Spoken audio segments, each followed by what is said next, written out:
And we are live. Hello, hello. You're listening to the Goggler podcast. Ian, Bahir, and Uma with you. This week, we've got a whole bunch of new stuff to review because we're going to have a ton of new releases in the cinemas. We've got Shang-Chi and the Legend of the Ten Rings, which we're getting earlier than expected because they've delayed James Bond in Malaysia.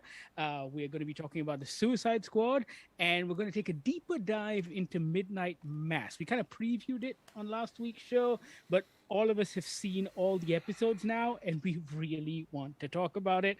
We're going to try our best not to spoil too much for those of you who haven't seen it yet. But before we get into that, we've got a whole bunch of stuff to talk about. We've got trailers, we've got Netflix's TUDUM. But before we get into that, guys, so I was scrolling Instagram, and on the Netflix India page, I got really excited because they have the Boba Fett posters, but they have them in Netflix? various. In the Disney Plus. In the Okay, Disney Plus cool. Instagram page, they have the Boba Fett posters, but they I have saw them that, in yeah. different Indian languages. Oh, And so they've got them translated into different Indian languages. And it was really cool seeing Boba Fett in Tamil. But what was funny is they didn't actually translate the book of Boba Fett into Tamil. They just translated the English using Tamil characters. So it's Oh, using I Tamil see. Okay. characters, but it says the book The of book of Boba Fett. Yeah. oh, It's not because interesting. book in Tamil is like puttagam, and they didn't use that word. They Right, just right, phonetically translated it. Oh, that's But an odd choice. it was still cool. Like I haven't seen Yeah, it's Star Wars cool. Yeah, yeah. characters in Tamil before, yeah. Yeah, so that's kind of exciting. Oh. Yeah. it's a Anyway. weird decision though to do phonetic translation as opposed to actually Well, translating it. I thought so too, but according to my parents, it's a very common thing in India. On billboards and stuff, Okay. they'll have English words which they just spell out using Tamil characters, Wow. especially Sort of in like how- ads and stuff like that. Yeah, it's sort of like how over here in certain states you have to have public sort of billboards and ads in Arabic as well. But they don't use the Arabic word, they just translate it. Well, they use Arabic characters to To like spell translate out the words. jalan. Yeah. Yeah. Yeah, because no one knows what they're doing. No, of Yeah. course not. No. Of course It's, not. yeah. So, Ian, you this morning you shared some exciting news, at least for you and me. Bahir's not a fan, but Babylon 5 is getting a reboot. Yeah, but here you weren't there at the dawn of the third age of mankind. He was Nah. not. Look. Honestly, when this thing goes up, and you guys will probably force me to watch it. So I'm like, okay, cool. I guess I have Wait. to. put Don't that. say force like it's a chore. Yeah, This is like- fucking awesome, bro. Let's be fair. Second season of Picard was a bit of a slog. First season, you mean? We haven't got to the second No. yet. Did you get the previews? Oh no, wait. It was so long, it felt like 2 seasons for poor That's true. Bahir. It felt like forever. Yeah. And ever. No, Babylon yeah. 5 being made is like Christmas, Easter, Hari Raya, everything coming at once. Like this is Correct. For you blokes, maybe. yeah, but this is you can appreciate it from the outside, surely. You know, a show that Yeah, like sure. a show who Absolutely. the creator up until recently, like I would see on his Twitter all the time, he's one of those people who takes the time to respond to people tweeting at him, and he would will always answer say every question. yeah, and he would always say, there is no chance of anything with Babylon 5 happening ever again. Warner Brothers have said they want nothing to do with it. They own the rights. I can't even do comics. It's literally up to them. And then it's like, good morning. Welcome to the CW. And he's involved as well, which is great. But also, the show was ahead of its time in that the technology and the CGI was not good enough for the kind of things he wanted to do. It was fine. Yeah. It was fine for the early 2000s, but it just wasn't great. And now The thing was, though, hopefully- it was fine because it was like the time. You know what I mean? Like, yes. you're underselling this a little, Luma. This is basically, and this is overselling it slightly, not overselling it. This is over-egging it. It's Lord of the Rings in space, basically, right? Yes. There is like the bad guys are shadows, and they live in a place called Zahadum, which might as well have been. It was ripped off from Tolkien. It's not might as well about it, and Yeah. It is Mordor. yeah, but it's a 5-year series, and when it starts, they just drop hints about something is coming. and you don't know what the hell is happening. And even the pilot, which I think I bought on VHS because there was no other way to get a hold of it, and I heard it was good. And it ends with a terrorist who's trying to blow up the station, which rotates, which is cool. Say to the main commander guy, there's a hole in your mind, and you're like, what? And this is a guy who beat this particular alien race. They decided not to wipe out humanity. They were on our doorstep, ready to wipe us out. They took a look at this guy and said, we better not do that, and no one knows why. And it's all these mysteries, all these alien races. They all come to this station. It's the last of the Babylon stations, and you don't know whether that's because it worked, which is the idea to get everyone to work together, or because it all went to shit and everyone killed each other. Just decided war was better. Yeah. Hey guys, and I'm very happy for you. I'm very happy for you guys. I'm thrilled. No. But also, I mean, just historically speaking as well, it was the first real attempt at the serialized television that we're getting today. He had a 5-year plan. Instead of it wasn't a mini-series, it was a 5-year plan. It was 12 or 22 episodes a season. Correct. Because he'd worked in television for a time as well, he'd also planned in backdoors for everything. Yes. Because when you're doing TV shows, talk to Charisma Carpenter, people get pregnant, things happen. If your star's in The Ascendant and you're not on a contract, you decide to go and do movies with Michael Keaton or something instead of sticking around this dinky little show on the UPN. UPN? It was UPN, and then it was TNT for a while. I can't remember. TNT bought all of it for a while, I think. But also, you're doing a show at a time back in the late 90s, early 2000s, when network TV really fucking hated sci-fi. Like, they had no time for sci-fi. They didn't think it was worth anything. The audience wasn't there. It's not like today where every other show is a bloody sci-fi show. Yeah. But so the idea of the 5-year arc was pretty revolutionary at the time. I remember watching it, and I get to season 2, and then they pull back something from like the first 2 episodes, season 1, and my mind is blown. And then there's a civil war like against Earth at one point because there's different factions and there's Sheridan died. It's there's sides you want to. There's actors you want to. There's actors also in it that are very, very good in it, and you want to see them. There's also some very, very, very bad hammy acting in it, but it does ththings where like you can see from the picture. They didn't just do the hello, these are aliens with bumpy noses. Hello, D Space Nine. We're looking at you, Bajorans. One of these guys in encounter suit. No one's ever seen a Vorlon because he's the guy in the bottom left who looks like a water heater. Yeah. Right. You don't get to see that people don't know what they look like. No one knows what they look like. And this is an alien race that walks around and makes dramatic pronouncements. And it's just it's big epic television. When Uma talks about it overreaching, I think one of the things is that it was all done on Amiga. All the special effects were very early CG, and nothing dates worse than CG. So even in the different versions they've had over the years, it's not been great. But doing it again, knowing what's happened in the last 20 years of peak television, right? Doing this kind of story, and shows are doing it. We've seen The Walking Dead. We've seen The Expanse. Like, they're doing the same kind of story. It's on that kind of scale. But also, they called it a reboot. So that's what I'm curious about, because Straczynski, J. Michael Straczynski was the creator of the show, and he wrote all 5 seasons. He had a spin-off. He was also responsible for the outlines for the novels, the early comic books. So he had all of these, connected universe type stuff. Yeah. And I'm interested to know whether he's going to continue the storyline. He's not. There was a statement on Variety or something like that, and it is like, I'm going to take the learnings that I've learned over working on, because he worked on Sense8. Right. What else did he do? Before Sense8, he did something? He did that post-apocalyptic show. That narrows it Jericho. down. Oh, okay.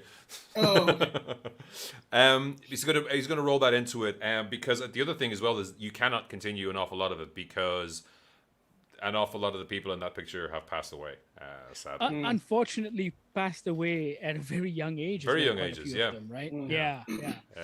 So that was the question I wanted to ask you guys. Like, how it's been labeled a reboot. Yeah. Obviously, Ian, you said that it's not a continuation. Yeah. But how close do you want?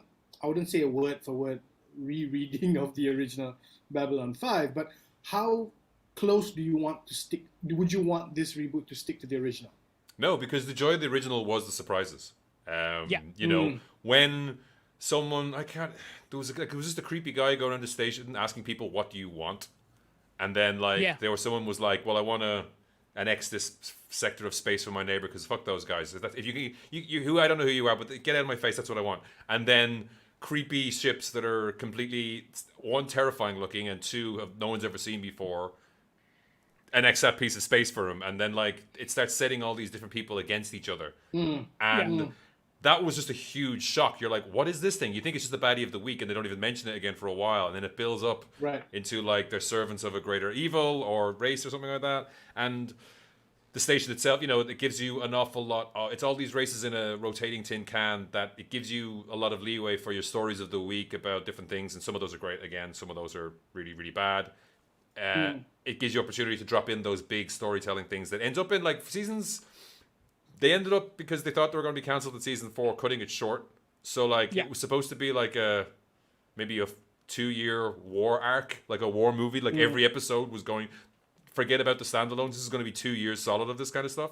Right. But it kind of like, we got to wrap it up in 4. And then right before they finished they were ready to air 4. It's like, oh, you can have a 5th season. So the kind of 5th season most of the 5th season left kind of a bad taste because they just made up some shit. And then the last episode of the 5th season is actually the last episode of the 4th season. They just pushed it back because it actually, it's actually like, it's like Gandalf and the Hobbits in, Grey Havens or something like that. It's like a big final conclusion to humanity's role in space. It's like this big epic thing. Yeah. Okay, so then the question I have is, do you like, I guess this is a bad example with the Star Trek stuff, but do you want to see the same races? Do you want to see these people come back as maybe characters, or do you want to see new races? I think I'd like to see the same characters or the same races, but I'd like to see a new story. And I think and also from everything I've read about Straczynski and even the interviews that he's done, it feels like he wants to tell more stories as opposed to retell the same one, because that was so complete for him. So in some way, in a bad example, the only bad example I can come up with, it's sort of like what Battlestar Galactica became, right? The new season became its standalone one. Yeah. Yes. Same character names, but completely different art. That one could be different. I'm trying to think as well. There's something where like we were watching along with, and it's like, characters have been merged or changed along the way. There has been things done like that as well, where we've rebooted things. I mean, it's not so much Star Trek. The Star Trek, 2009 Star Trek, the J.J. Abrams movies, they moved things around a bit. They did. But they still maintain those old characters because of timey-wimey bullshit. Yeah, right? I mean, I'd like to see a new station, new cast, new creatures. Yeah. And like, as you're going along, you could see, you don't want to see, okay, that's that alien, they're going to be these guys, and that's going to happen. It will be interesting if you're surprised along the way. And it's actually, even some of it was production-wise. But I mentioned earlier, he built in trapdoors into the show. So like the commander for the first season didn't test well with audiences and had some issues. So they swapped him out for somebody else with the same initials, like which are also network. which is also, I've met him once, Michael O'Hare. I have at Comic-Con. Yeah, at a Comic-Con. Comic-Con, they get to Ireland. Ireland had a very strong Babylon 5 fan base, but they were able to swap that out. And there's other characters as well that were like not happy with the show, so they were able to. They swapped out that, and they brought another character in with a run-up of episodes who was able to fulfill the same role. So they can do the same now. It's like we don't have to have the Vorlons as the Gandalf or the elf character. They could be, you could think it's those, and then all of a sudden it turns out it's somebody else. Because you want to have that new, you want to have that fresh new flavor. You don't want to have the same taste from 20 years ago. You definitely want that new car smell. But also networks these days are not as averse to serialized storytelling in the same way. Networks these days are used to that. In the past, I remember reading stories about UPN just getting really wary that, we don't know where this is going. All of this seems very gaseous and ambiguous. Meanwhile, there was a plan. There was a Bible, right? And also, back then, everything went into syndication where TV channels didn't give a shit about playing stuff in order. In order, right? Yeah, exactly. It's funny to think about it. We think so much about, we think so highly of our televisual stories, our telenovelas, and it's like, there at the time, the people making them are like, I don't know, throw on that tape. It's 11 o'clock. Just throw on anything. They'll be happy. No one can complain. It's fine. Even when Firefly first aired, they showed those episodes out of order. Yeah. Right? And it was just absolutely ridiculous. But no, I'm very excited about Babylon 5. I think it'll be probably a couple of years before it gets on the air. Yeah. They just announced it, so they got to go through writings, casting, development, all of that stuff. But I will be looking forward to this one for sure. And by the I'm end very of it, happy for you. Bahir will like it. Yeah. I'm Just I'm you very wait. happy for all of you. Yeah. Boom. In other news, Netflix hosted its TUDUM event last weekend, which went on for every time I hear that far noise now, it just too fucking long. die My friend, inside. It was your birthday, so you were out having a good time. Yeah, I Let me told tell you. my I friend. knew. I Let me saw the tell you. schedule. I was like, forget about it. I am For not. 3 hours, Yeah. every actor on Netflix said TUDUM at least 5 times in their fucking appearance. And no one had a guide track. No one had an explanation of how it should be. Right. I only saw No, Chris Hemsworth saying "TUDUM," and I was like, I wouldn't be able to. there are lots of things they should to do and to don't. Oi. After this Oh, after this experience. No, seriously, it was too much. Like it I don't know if fans feel differently. I don't know if because we get so much news pushed at us on a daily basis that none of it feels particularly new or exciting. But maybe But if you are an I'm- ultra fan of Bridgerton and you see a clip, it's going to blow your fucking mind. But for me, that 90-second clip of Bridgerton, and the No, but- panel discussion was just yeah. every panel discussion was just it didn't give you anything new or substantial because Hmm. obviously they can't, right? So this meeting could have been an email, basically. Exactly. Oh no. Hang on. They did send us the email. Yeah, but the problem email- is they made us sit for 3 hours and then send us the email for it. You have to wait for the attachments. That's the problem. We can see the actual things we want to see. I think it's a changing nature of television again. To talk about Babylon 5, it is like they were used to having these big events, or you do events around the country. They can't do that stuff, so they try to do it all in one thing. But somebody, maybe a production company, sold them on the idea of this long thing where it's Yeah. literally just. Yeah. I mean, we even saw that with the Disney Plus launch, right? It could have been half Yeah. Of course. when we launched here because Yeah. it was all that extra time just gave them more time for really awkward jokes and not fun stuff. It's like, hey, look, I'm the guy from that thing. Here's the trailer. See you in November, guys. Date. That's all you need. Yeah. I think I wonder if a big part of it is the sort of COVID and cancellation of Comic-Con, right? Because I think wasn't Fandom the first real one that tried to do this? Fandom. Fandom. I apologize. for Fandom. branding. Yeah. I think actually And it's Fandom A. Fandom. Fandom. Yeah. It's a little Like- accent.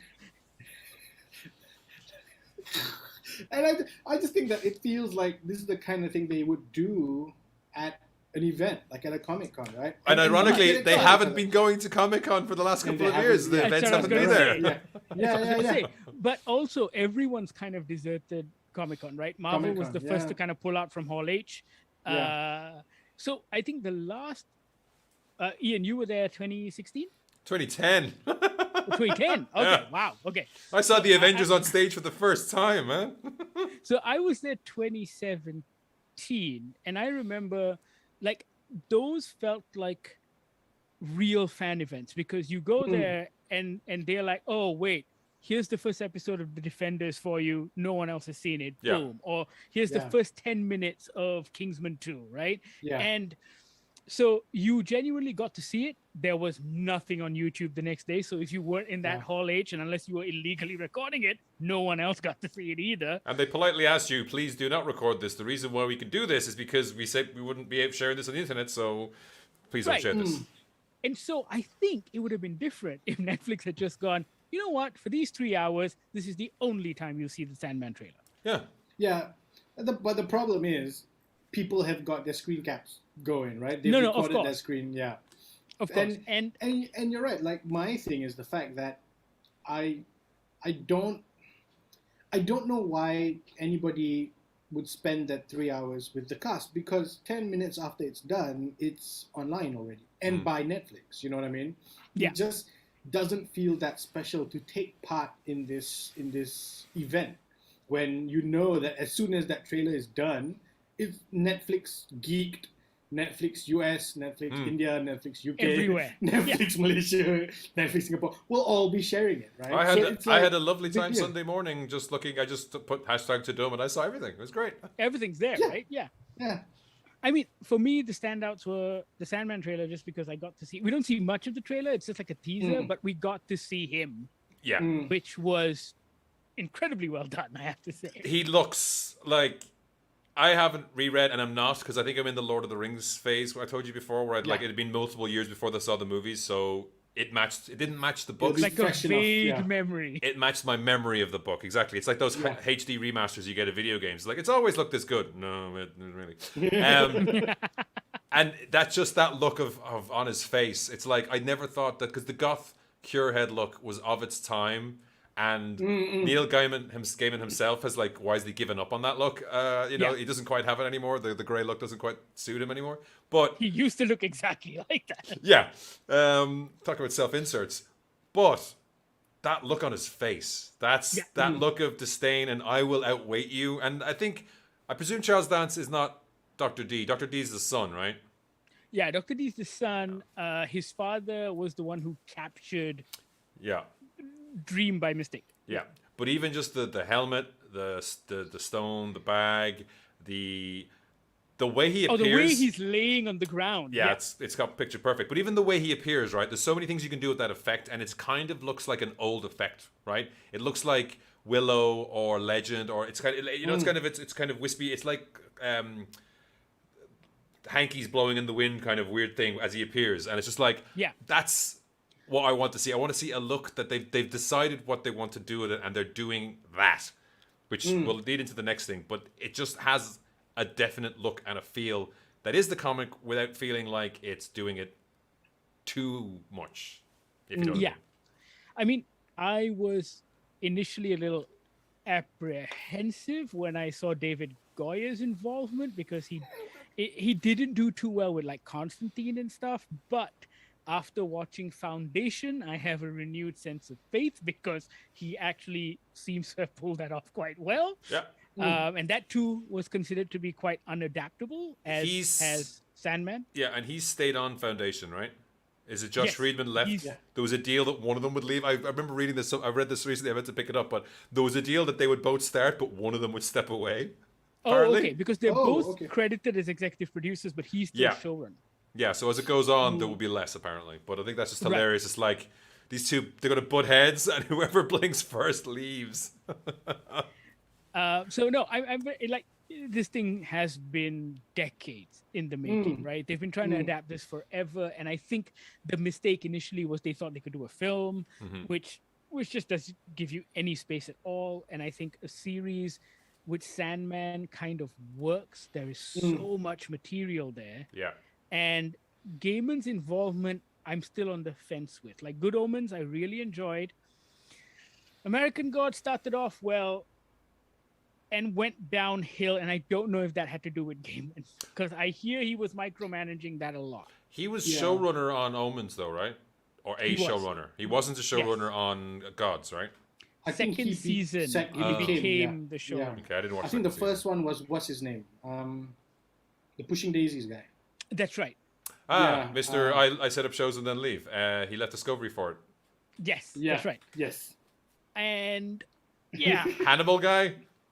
Yes. Hannibal guy. We know so much about him except his name. We know all his shows except his name. Brian Fuller. Brian Fuller. Thank you.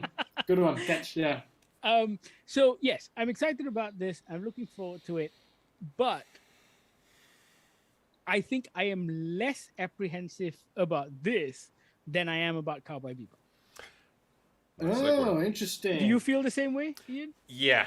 This seems far too savage. Although something I noticed today while mucking around was, in the original opening, all the text in the background is in English, because English is cool when you're Japanese, right? It's kind of a cool thing to have. And in this, all the background text is in Japanese. And even Netflix Geeked has a comparison, but they obviously they hide some of the original clips. I don't know whether that's for piracy reasons or for being like DMCA reasons, or because they don't want to highlight that the original is just more cleaner and cooler. Because I actually would have preferred if they just gone with Archer style and kept everything a silhouette, because I think the live action looks Yes. weird when you put it in this credit sequence.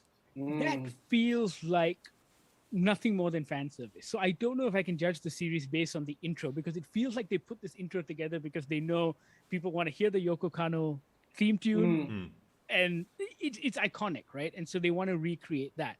But yeah, we did the same, right? I did a picture-in-picture thing on our Instagram feed comparing the original and this.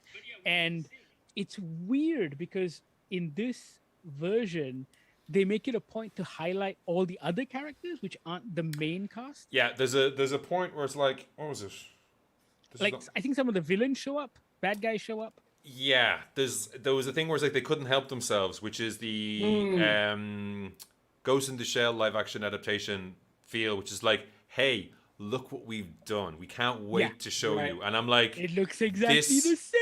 Well, and also like there's a clown guy. I'm again in that gap where I can't remember exactly the guys that turn up. I'm starting to remember more about the clown guy the more I think about him. But you don't need that. That's not in your opening sequence. That is like, we're trying to sell someone on this. There's a point with like goons and masks, but it looks very normal. The live action stuff looks very, very normal. I'm like, keep that to the live action. This is your opening credit sequence. This is the original one wasn't worried about showing you clips from the show. It was, it's like the opening to Bleach doesn't show you anything from the show. It just shows you one of the most perfect blends of season 1, particularly of action and character and music, and it just rips. And this is like, I just to jump in, I don't have any sort of, again, haven't seen any of it. So, but like it feels like what you're saying it should sort of kind of be is like I love the Rick and Morty opening in that it looks like they're clips of actual episodes, but they're not of any particular episode. Yeah, right. They're just because these are the kinds of adventures Rick and Morty. It's a handmade, bespoke craft credit sequence. Just for the credit sequence, right? Yeah. I keep waiting for the episode where these things happen. They don't. They never show up, and that's it. That's the point. Yeah. Yeah, and also, I mean, being slavish is one thing, but how slavish are you going to be when the original series had a very clear beginning, middle, and end, and after 26 episodes, it was done. And they should do that. They should not. I mean, we mentioned Good Omens too. Neil Gaiman's involved in that. Terry Pratchett obviously isn't, and I'm interested to see where that goes because Crowley and I can never remember the other guy's name. Alistair. Aziraphale. Oh no, Aziraphale. Yeah, those and especially those actors. No one can ever get enough of those guys. That's great. Just have them just do the trip, but with them. That's great. That'll do. I mean, the trip itself was charming enough. That sustained multiple seasons and movies. To be fair, Ian, they already did that, right? Yeah. Over COVID, they did that play thing. Yeah. Oh, Frank, what's it called? I can't remember what it's called, but yeah, they did exactly that. Yeah.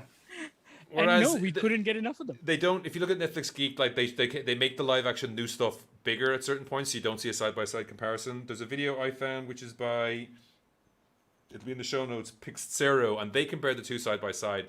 And what you get during those live action scenes is just things like the spaceships, the 3 spaceships, the Bebop, and the other 2, like in plan view, just sliding across the screen. It's very much like Archer ripped it off wholesale, but like Archer did it so good as well. Like it made it its own in a way, but it's a style thing. It's like for those scenes, it's just like cool things sliding by while you see the name of the actors or the people involved with it. That's what it should be. I think now they're trying to sell us on it, which is like it makes it feel like they don't have confidence in what they're doing with those bits, and it's like don't show me those bits. Let me decide. Let me figure out because there's no it's not what's the kid's name? I forget the kid's name. Christ. Ed. There's no Ed, so you're not being that faithful. So showing me you're being faithful just proves you're a liar. You're filthy, filthy liar, Netflix. Or you're hiding it for some reason. Yeah. Like you've shown also odd. The dog. The other 3 characters do not give enough of a shit about anyone to take the dog on board if Ed wasn't there. And Ed herself sneaks on board, kind of, or right? Kind of sneaks on board. Yeah. So questions. I have many, and yeah. When is this out? So Ian can have some. Very soon, November. Something. Yeah. We'll have answers very shortly, I'm sure. Yeah. But yeah, so you can check out the Cowboy Bebop trailer, the Sandman trailer, like we said earlier, on every single Netflix channel available on the planet. Yeah. Speaking of trailers, though, there's a new trailer for a P.T. Anderson movie called Licorice Pizza, and it looks exactly like a Paul Thomas Anderson. I have no idea what the fuck it's about. I mean, Philip Seymour Hoffman is dead, so they got his son in it, Yeah. which is perfect for a P.T. Anderson movie. I'm slightly worried though. I'm slightly worried about it's a young romance story. I'm slightly worried when Alana Haim of the band Haim is playing Alana Kane, and I'm thinking, is she one of those actresses who can't react when someone, like, she can't get it into her head that my name is something else? I had to give her the same name. Like, this is concerning. I hope not. Can we just call her Alana? It'll be so much easier when someone says that on set. I'll just look. Yeah. I mean, it's. I think Uma's got it right on the head, right? It feels like a PT. It's just like, it looks great. I don't know what it's about. There's a. I don't use the word dreamlike, but there's a feeling attached to it. The 70s, baby. Just like. But for the most part, like, okay, loved There Will Be Blood. Phantom Thread was beautiful. Never cursed. I hated The Master. Oh. I still haven't watched that. I don't know if it was because I watched it on a plane, because that has an effect apparently, but I fucking hated that movie, right? Oh, interesting. I don't know if I've ever heard you say you've hated a non-Malay film. It's... It was one of those weird movies where I was just watching it and, like, it's got acting's good, all of that stuff's going on, and I'm just like, this is some pretentious bullshit. That's all that was going through my mind the whole time. That's high praise. It takes a lot to set your pretension meter off the charts. Yeah, exactly. And I really like Punch Drunk Love. Yeah. But no, so I mean, P.T. Anderson has kind of done well, right? In his oeuvre, if you will. So, but it's been a long time, right? Because Phantom Thread was 2017, so wow, it's been 4 years. Now. Yeah, so it's been 4 years since. But it's like he's one of those. He's one of those directors that you sort of take your time. No. But you forget that he makes movies, and then the movie comes out, and you go, "Oh, that's right. This is a Paul Thomas." It's just like, well, they become like, "Oh, it's Oscar season." Yeah, they become like Spielberg in the '80s, where everything's Raiders, or you're expecting everything to be as amazing, right? And it's a lot of weight, and you got to choose your stories correctly. But I have to say, everything's so different. Like There Will Be Blood, Magnolia, Boogie Nights. It's all very, very different. This feels a little bit like Boogie Nights, though. It does a little bit. Yeah. Did you guys watch it? Did you guys watch Inherent Vice though? No. Which was that? Was Inherent Vice. That's the detective novel, kind of, with the dope fiend. Yes, because the David Foster Wallace novel is fucking weird, it's good. So. Yeah, it's one of those things that kind of adapts a very, very big book and like mines it for the good stuff, and then does it really, really well. Yeah. Sorry, did I say David Foster Wallace? I meant Thomas Pynchon, but yeah. Obviously. Sure. Me and Ian just go, right, of course. I didn't know what you meant. Yeah. Books. Neither of us have bookshelves. Also, can I just ask, what the fuck is a licorice pizza? Is that a thing? Is it? Do we know if it's a thing? Beautiful segue. So again, I follow the right people on Twitter, because Jesse Hawken, who generally just is recently just complaining about Canada and politics there, he pointed out that he had who was the cop? Is it Chad Palminteri? Who's the cop from The Usual Suspects? Yes. Chad, did I got that right? Nailed it. Awesome. Chad Palminteri. Yeah. Nailed it. And it's like it's a bit at the end where he drops the cup when he realizes what Kaiser Soze is, and he's been spun a line, and he just said, "When you realize Licorice Pizza was the name of a chain of record stores in California, and their initials are LP." And if you can Google this, there are pictures online where it's a licorice pizza is a record. Oh, boo! What? So that's nuts. Okay. There's also, we buried the lead a little bit. There's Bradley Cooper is apparently playing John Peters, who is the guy who told Kevin Smith that he needed to put a giant spider in his Superman Lives movie later on. Who famously was a hairdresser who became a movie producer, and apparently His girlfriend was Barbara Streisand. Sand. Sand. Oh. Well, that's in the clip. Cool. That's in the clip.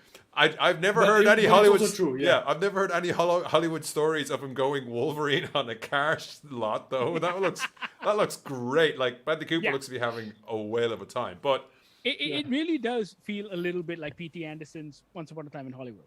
a little bit, yeah. And then I was enjoying it. I think like this could be good. This could be great. And then Tom Waits. Like it is a fantastic trailer. We should reiterate because it's the Life on Mars is playing. Tom Waits cues everything up at the end, and you're like, roll A camera, roll B. That's not Tom Waits. That's the guy from Heart to Heart. It was Boyda when they got together. Oh, Mrs. H. But when he does his voice and he's rolling everything up, it just the sound and vision again comes together perfectly, and it's Yeah. You don't see Tom Waits in enough things.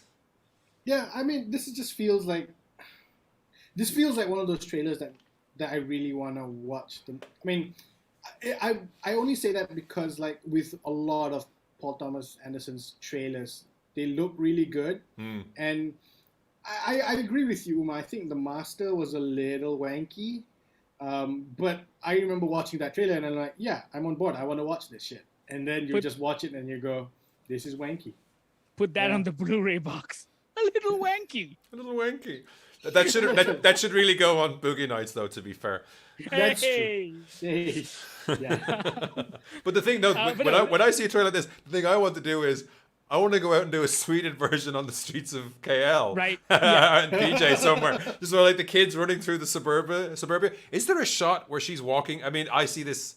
I say this every time I see a path beside a bush in like 70s suburbs. Is she walking past the bush from Halloween at one point? You're just expecting a mass murderer to jump out from behind. No. Right? It seems like it's again. When you know a director is so specific about things, it looks like that bush that like Michael Myers leans out from behind and steps back in. Yeah. But yeah, I would just love to run around PJ and have some kids running in opposite directions and smash up some Myvies. I'm looking forward to it. You guys should go check out the trailer for Licorice Pizza. It's available on YouTube. We'll include it in the show notes on the website as well. And it's a Paul Thomas Anderson film, so Yeah. we're definitely going to be watching that and talking about it when it comes out over Oscar season. Yeah, remind me for next week to just be able to pop up the picture of Jong Boon Hong going. To me, that is cinema. Exactly. It's a Paul Thomas Anderson movie. Cinema. All right, up next, we got a special for you. This is an Ian McNally rant special. Also, fuck you, Ian, for stealing 10 minutes of my life. I put the full video in there for context. You didn't have to watch it. Really? I'm a professional. I'm a professional. I mean, if we were going to talk about it. Anyway, there is this Kickstarter project for Celtics, which is apparently an independent television series based on Celtic lore and mythology. Dear God. I can't even remember the director's name now, but it's basically Michael him Kingsbury. pitching to you. Yes, it's basically him pitching to you as to why you should fund this project. And the first 2 minutes is the most pompous bullshit that you will ever hear when it comes to a pitch. I always deliver on my movies. Check out these 3 movies I have on IMDb. They're all variations of Love and the Gulag. Like, I don't know. It looks like they were shot at the same time and re-edited or something. Yes. I mean, the credit to this is the original tweet I saw was from Dermot Ward, who's at Chismond on Twitter, who said, "Lord, grant me the confidence of an Irish-American independent filmmaker," because that is the key to this. It's the complete lack of any form of self-awareness about what you are doing. Because then, into this 10-minute trailer, he does this weird table read featuring all his actors who have Irish accents that can challenge Christopher Walken. I mean, the original video, he edited the original video to highlight the issues, but like, there's one point it just has accent counter in the corner, and it just goes up because every word is in a different accent, and not all of them are even Irish. I mean, the key, the key to this whole thing is that the fact that he's doing this movie because of his Irish heritage, of his family who are from Sligo. It's fucking Sligo, as anyone who ever knows anything about it would know how it's pronounced. Sligo, and it just everyone in in the audition tapes, they look like audition tapes. It's not like, okay, we're casting you. Now let's do the real take. Your man puts in the clip. It shows like cheeky script log with like, yeah. They're all trapped in glass cages of emotion. Again, he talks in the longer video about the research that goes into it, and it's like, who did you pay to do this, and how did they rip you off? Because like everyone is wearing blue paint, and from 5 minutes, 5 minutes of research this afternoon, that was the fucking Picts who lived in England. That wasn't, and it's not. I mean, if you're going to do the Britons and that kind, the Breton, I don't know enough. See, this is the Dunner-Kooning effect, right? Dunner-Kooning, Kooning-Dunner, Dunning-Kooner, I never get that right. The more you know about something, the less confident you are in it. Whereas the inverse is that if you're a fucking moron, you think you know everything. And this is that. It's like that. It's like I wouldn't put blue paint on everybody. I spent 5 minutes checking. It's like it only applies to certain things. If we're doing Celtic, again, he says it's based on his Irish heritage. If you're doing it in Ireland, maybe don't do the blue thing. As well as that, people associate that with Braveheart, and he's fucking Scottish. He thinks they're Navi. I mean, I think. But the accents, man. Yeah, the accents are terrible. They're something else. They're so bad, and none of these people knew that they were going to be on YouTube. That's the thing. It's just they're terrible. They're so bad. Just look at that photo, like. And before that photo, she's doing like this, like the very. I don't know if it's spoken word poetry. They have like title cards saying some of them are from like Maeve, goddess of whatever, and it's like 455 BC, and then it's like Brett, like some dude, and it's like 45 AD, and it's like, how? What are these things? Yeah. None of what's these. happening? How do these work together? What is going on here? There's the guy who's doing the gruff voice is hilarious. He's like, oh, I forgot my lines. Yes, I'm baffled. It's literally the YouTube equivalent of John Ralphio. It's just the worst. Yeah. It genuinely feels like a high school project. Hey, I think you're giving high school projects a bit of a bad name. No, but it is, right? Because in high school, we would have read 2 pages about Celtic history somewhere and gone, ooh, I can make my own Lord of the Rings. Yeah, it has very strong, oh shit, I forgot to do my homework over the weekend, Sunday evening vibes. Yeah. But hey, come on. I mean, I know how tough it is to make movies. So if go look up this trailer. If it's something that you want to spend, they will take $1 from you. Just just do that. Could take anything. If like you give $10, you're an executive producer.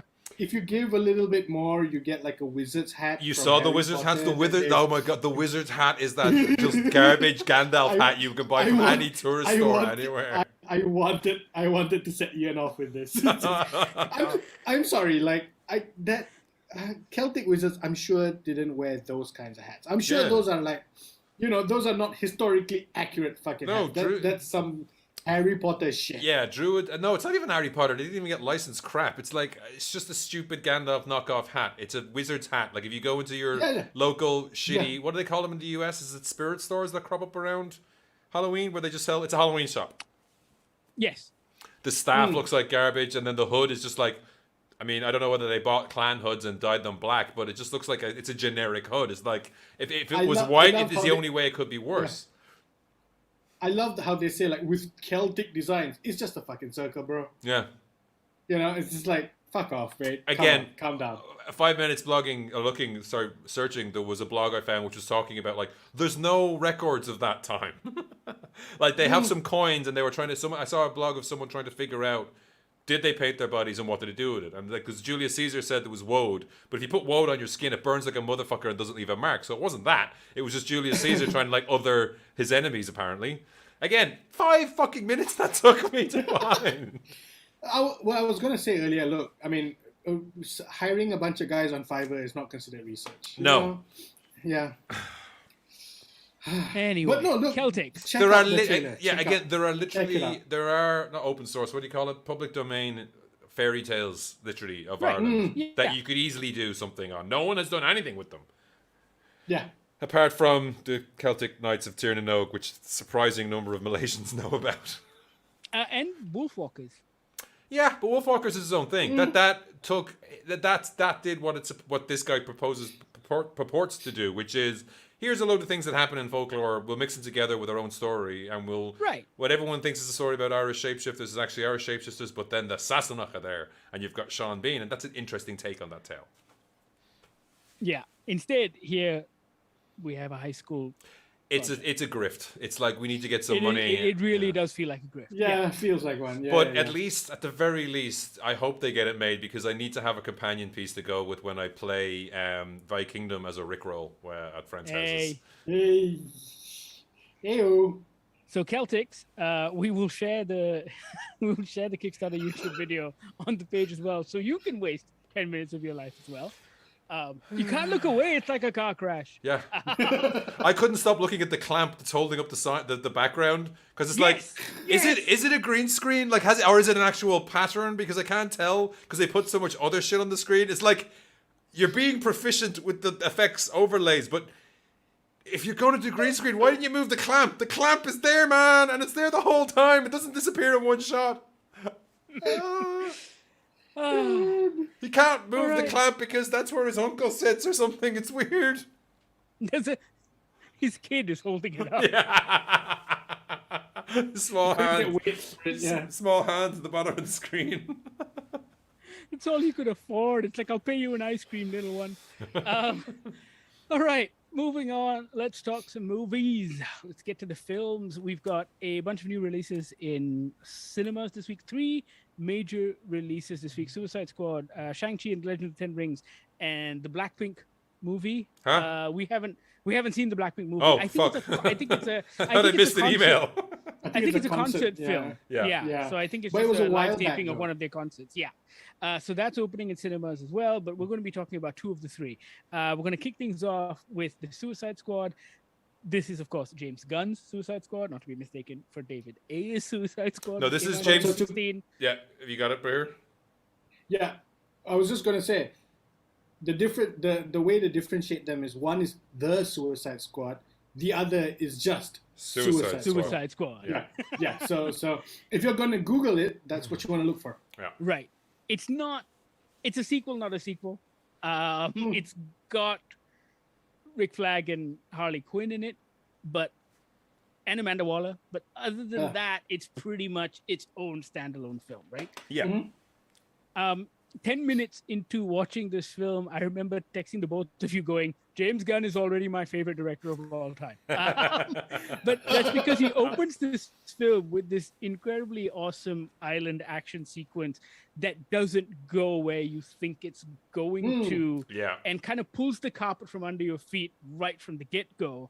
Yeah. And Ian, in your review of the film, you point out something that just hits the nail on the head, which is, as we're watching this film in this 2 and a bit hours of its runtime, we get so invested in these characters that by the time things start happening to them in the 3rd act, we are completely emotionally involved with them. Yeah. And I think the same can be said for something like Guardians of the Galaxy.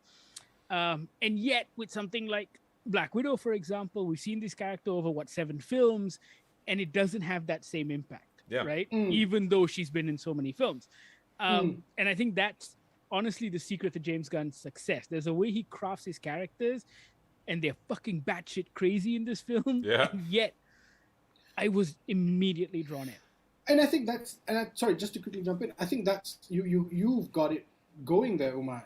James Gunn creates characters, right? It feels like Black Widow was just, here's a character everybody knows. Don't worry about it. Just tell a story. Go forth. Here's a bunch of action sequences to just do action sequences, right? Whereas with James Gunn's characters, and I mean, I think the other beautiful thing is that if you've seen the trailers, you've seen a lot of the characters, right? Yeah. You've seen Nathan Fillion's TDK. You've seen. I missed the first time around. I missed the first time around on HBO Max without the subtitles. That he's the detachable kid. Yes. Detachable kid. I thought they were saying send in the detachable kit, and I was like, I guess that's his code name. But then it just completely passed me by because there's so much going on all the time in this movie. Yeah. Yes. Yeah. And I think that trailer and where this movie ends up is a great way of sort of setting up not just the characters and the storylines of everybody, but also the brand of the Suicide Squad, right? These guys are the Expendables, not the movie, but actual Expendables, Literally. right? I think, yeah, and and you're right. I think at the end when King Shark's my favorite. There's a moment in the third act where I was just like, no, Yeah. King Shark, no, beautiful. I love it. Yeah, What great. I was trying to figure out, because this has been out a while, writing a straight review, it's good. That's all you need to know. But trying to write a straight review, and tied to one of the movies we'll get to later, everything supports everything. It's like he took a plank, put it on the ground. Yeah, to bring it back to Irish Celtic bullshit.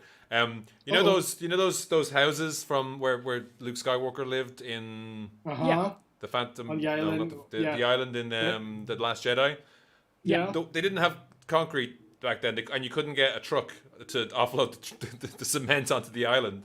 You just stacked stones, and then like you put one slightly above the previous one, and then you kept stacking it, so it was almost like a spiral. Everything in this movie, just watching on the big screen, made it all the more clear. You're told that Bloodsport and Peacemaker, everyone's unique on the team. There's a joke about how they're almost the exact same skill set. There's a reason for that.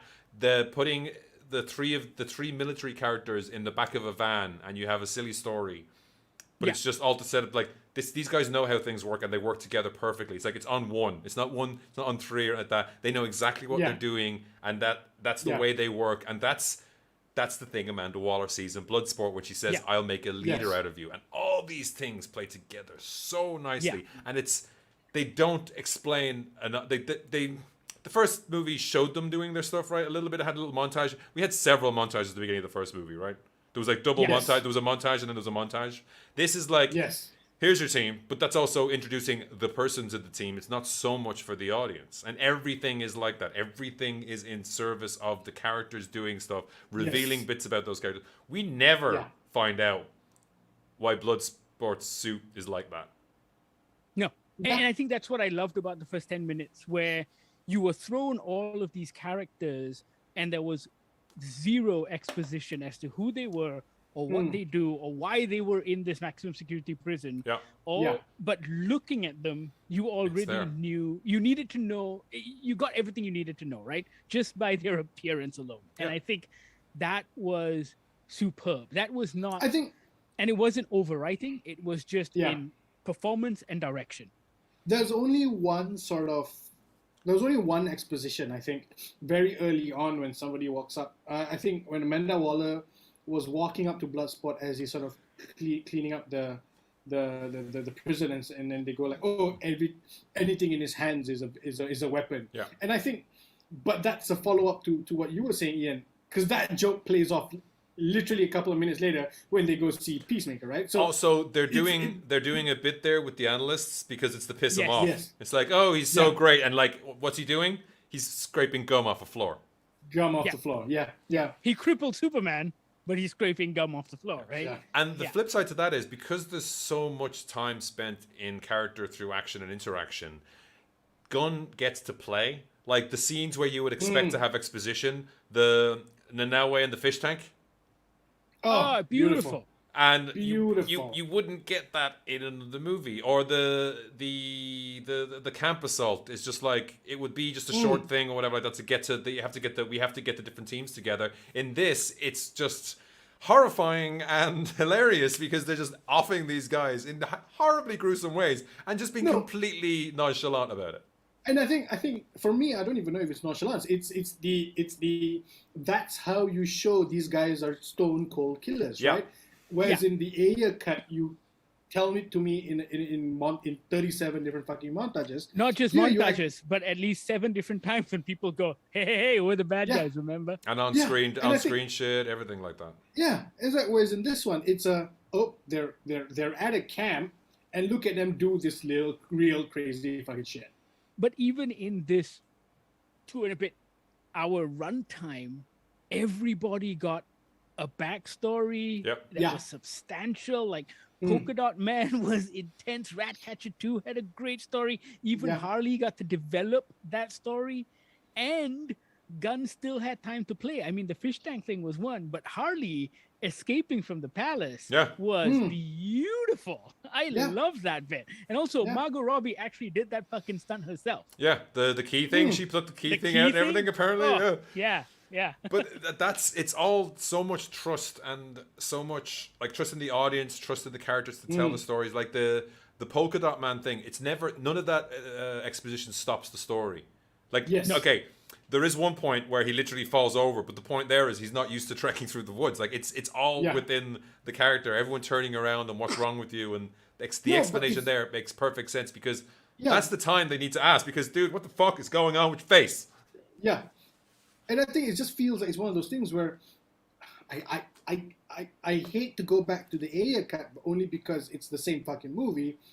That would have been a montage sequence, right? Whereas with the Polka Dot Man, it's his backstory is told over the course of the movie, right? Yeah. The thing about the issues he has with his mother. Sure, there's like you said, Ian. There's one exposition about his mother was a scientist and at Star Labs and wanted her children to be superheroes, blah blah blah. But then the fact that he has mommy issues plays out throughout the film, you know, And in the club. Yeah. That Yeah, club scene, you it's just, know, again, it's visually resplendent. Yes. I was rewatching it and I was trying to see if I could find seams. I don't think it was a head thing. I think they got her to redress and sort of move around again. Yeah. It's beautiful. It's great. I mean, I can never pronounce his name. What's his name? David? Dysfunction? Yeah. I think that look on his face in the club as he was dancing was He's just, I thought, orgasmic like, as he does his arm thrust. Yeah. I know, and it's weird because he's dancing. We are seeing it. He's dancing with his mother's, right? In inverted commas. It's just so weird. Yeah. I mean, for me, this is the natural successor to everything that James Gunn learned from Guardians, right? Because with Guardians as well, he was playing with characters that nobody knew anything about and didn't give a shit about, and he made them cool so much so that everyone's fucking I am Grooting now everywhere. Yeah. And with this as well, like we haven't said anything about the story because essentially the story is these people go on a suicide mission. Yeah. That is the story, right? And there is nothing. There are a couple of what you could call plot twists, but it doesn't really matter. It is pretty much you spending time with these characters on this mission. Yeah. There is no big reveal or spoiler that'll make you go, what? And it's it not doesn't, that kind of narrative. and it doesn't care about tying it. Like they mentioned about Superman getting hit with a bullet. That's fine. That's great. Gun. And I didn't look into Peacemaker, but like Bloodsport is like, it's a paragraph on Wikipedia about what he's done. Ratcatcher, similar as with, there's more on the father. There's no Ratcatcher 2. But I love the fact that you would get like the DC Comics character lists and they would be called like, you know, the Weather Wizard 2 and stuff like that. Because the editors at DC had to keep them separate somehow in their head. So they just added numbers on them and things like that. And it makes it does the comic book thing so well. It just takes these characters and tells a story with them. It's not trying to get to I was going to say Thanos, but it's not trying to get to Darkseid. It's not trying to do... Pretty much, yeah. Yeah, it's not trying to do, we have to get Superman's cape on a flag over a ruined metropolis at some... You know, it's not trying to do these things. It is telling a story of these characters, and I'm liking it more and more the more I watch it and see how densely layered it is. And it's also all those parent issues. It's something now that I've realized that once I realized this, I think I'm ruined for Marvel movies for a while. Parental issues is a key. One person doesn't have parental issues. That like there is what's that? Is it what's that quote about like I know people who use themes, they're cowards. It's not it's one of the Game of Thrones guys did something like that, right? Our themes are just for people submitting high school reports. It was a very facetious comment to make when your show was top of the world, but when you finished it, it's like now it explains everything. The themes in this aren't in your face. They don't fight their parents. And now it's ruined it for every Marvel movie where they end up fighting their father figures. Everyone does, that they have the issues with. Literally, Guardians of the Galaxy 2, Iron Man. Those are they fight off the person who's fucked them up, and they don't and do that. All the Guardians, right? Gamora, Nebula, Star-Lord, they're all fighting their parents. Whereas in this, it's a theme that ties the things together, but it still doesn't feel like it's in your face. I mean, you have to give. if anything, you have to give James Gunn the ability, the props for making Joel Kinnaman absolutely watchable. Yeah. You know, And I making thought- him, I he's thought- slightly, Charm. he's slightly squeaky, right? No, Yeah. we're coming to Yeah. rescue you. Yeah, I mean, the for me, it's that moment where that interaction he has with Harley Quinn towards the end of the film in the third act, when she busts herself out. There's a beautiful bit about with her and Rick Flag, and they hug, and Rick Flag is just sort of like tapping her on the back with his gun. Yeah. It's just like he actually feels like he's a nice guy now. Yeah. You know? And he genuinely cares for her. And to top it all off, what you get again on the big screen, every moment, every time Idris Elba's halfway up a rope at that point. He's like, oh, fuck this. Every time, just all the time. Like, everything everyone does, he's like, Jesus Christ. And it's so good. Just exasperated Idris Elba is the best. It's so good. And there's also, so much here. There's just like you said, character. I mean, that moment, right? Rick Flag sort of has got sort of sentries up, and he's just like Ratatouille, rat catcher, right? Yeah. And then Nanui goes like bird. Stay off the comms, Nanui. Just this is. And he doesn't say it in an angry way. It's like talking to a child, you know? Like, stay off the cops, you know? And also, characters, that scene, even just the fact that Abner, I forgot Abner was, like, Polka Dot Man's name is Abner, but, like, everyone has worked as a team. That scene has not just a gag, it's like they're showing them working as a team. Even Peacemaker is, like, on board with what they're doing. You know, 5 minutes before, they were like, we're really going to risk the whole mission on this. It's like, no, we're going to do it. And then they're on board. And they've done it. They have become a team. But no one had to say, hands in, we're a team. Yeah. Yes. Exactly. And James Gunn has taken a comic book and made a fun film. He's having fun with comic books, right? Yeah. Because he's taken a DC comic book and made a fun DC film, because no one's done that yet. We haven't seen that in a long time.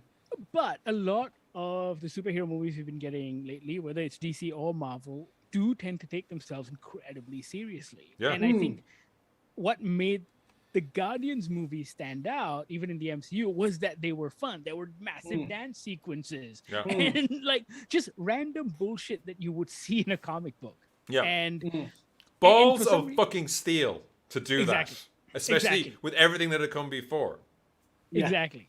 And I think with Suicide Squad, I don't know. I mean, Ian, you titled your review that it would be a blueprint, right? That DC should follow. I still think it was lightning in a bottle, because I think it came when James Gunn was fired and DC went, fuck, we'll take you up. We'll give you whatever you want.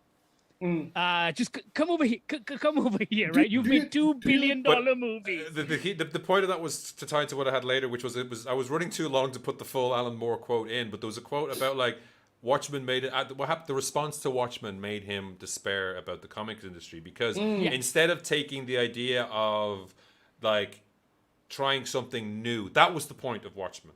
It wasn't dark, gritty superheroes. It was like, you know, he wasn't doing dark, gritty superheroes. He accidentally invented it. It's like he was Oppenheimer becoming Death the nuclear bomb. Yeah, he had accidentally created dark, gritty.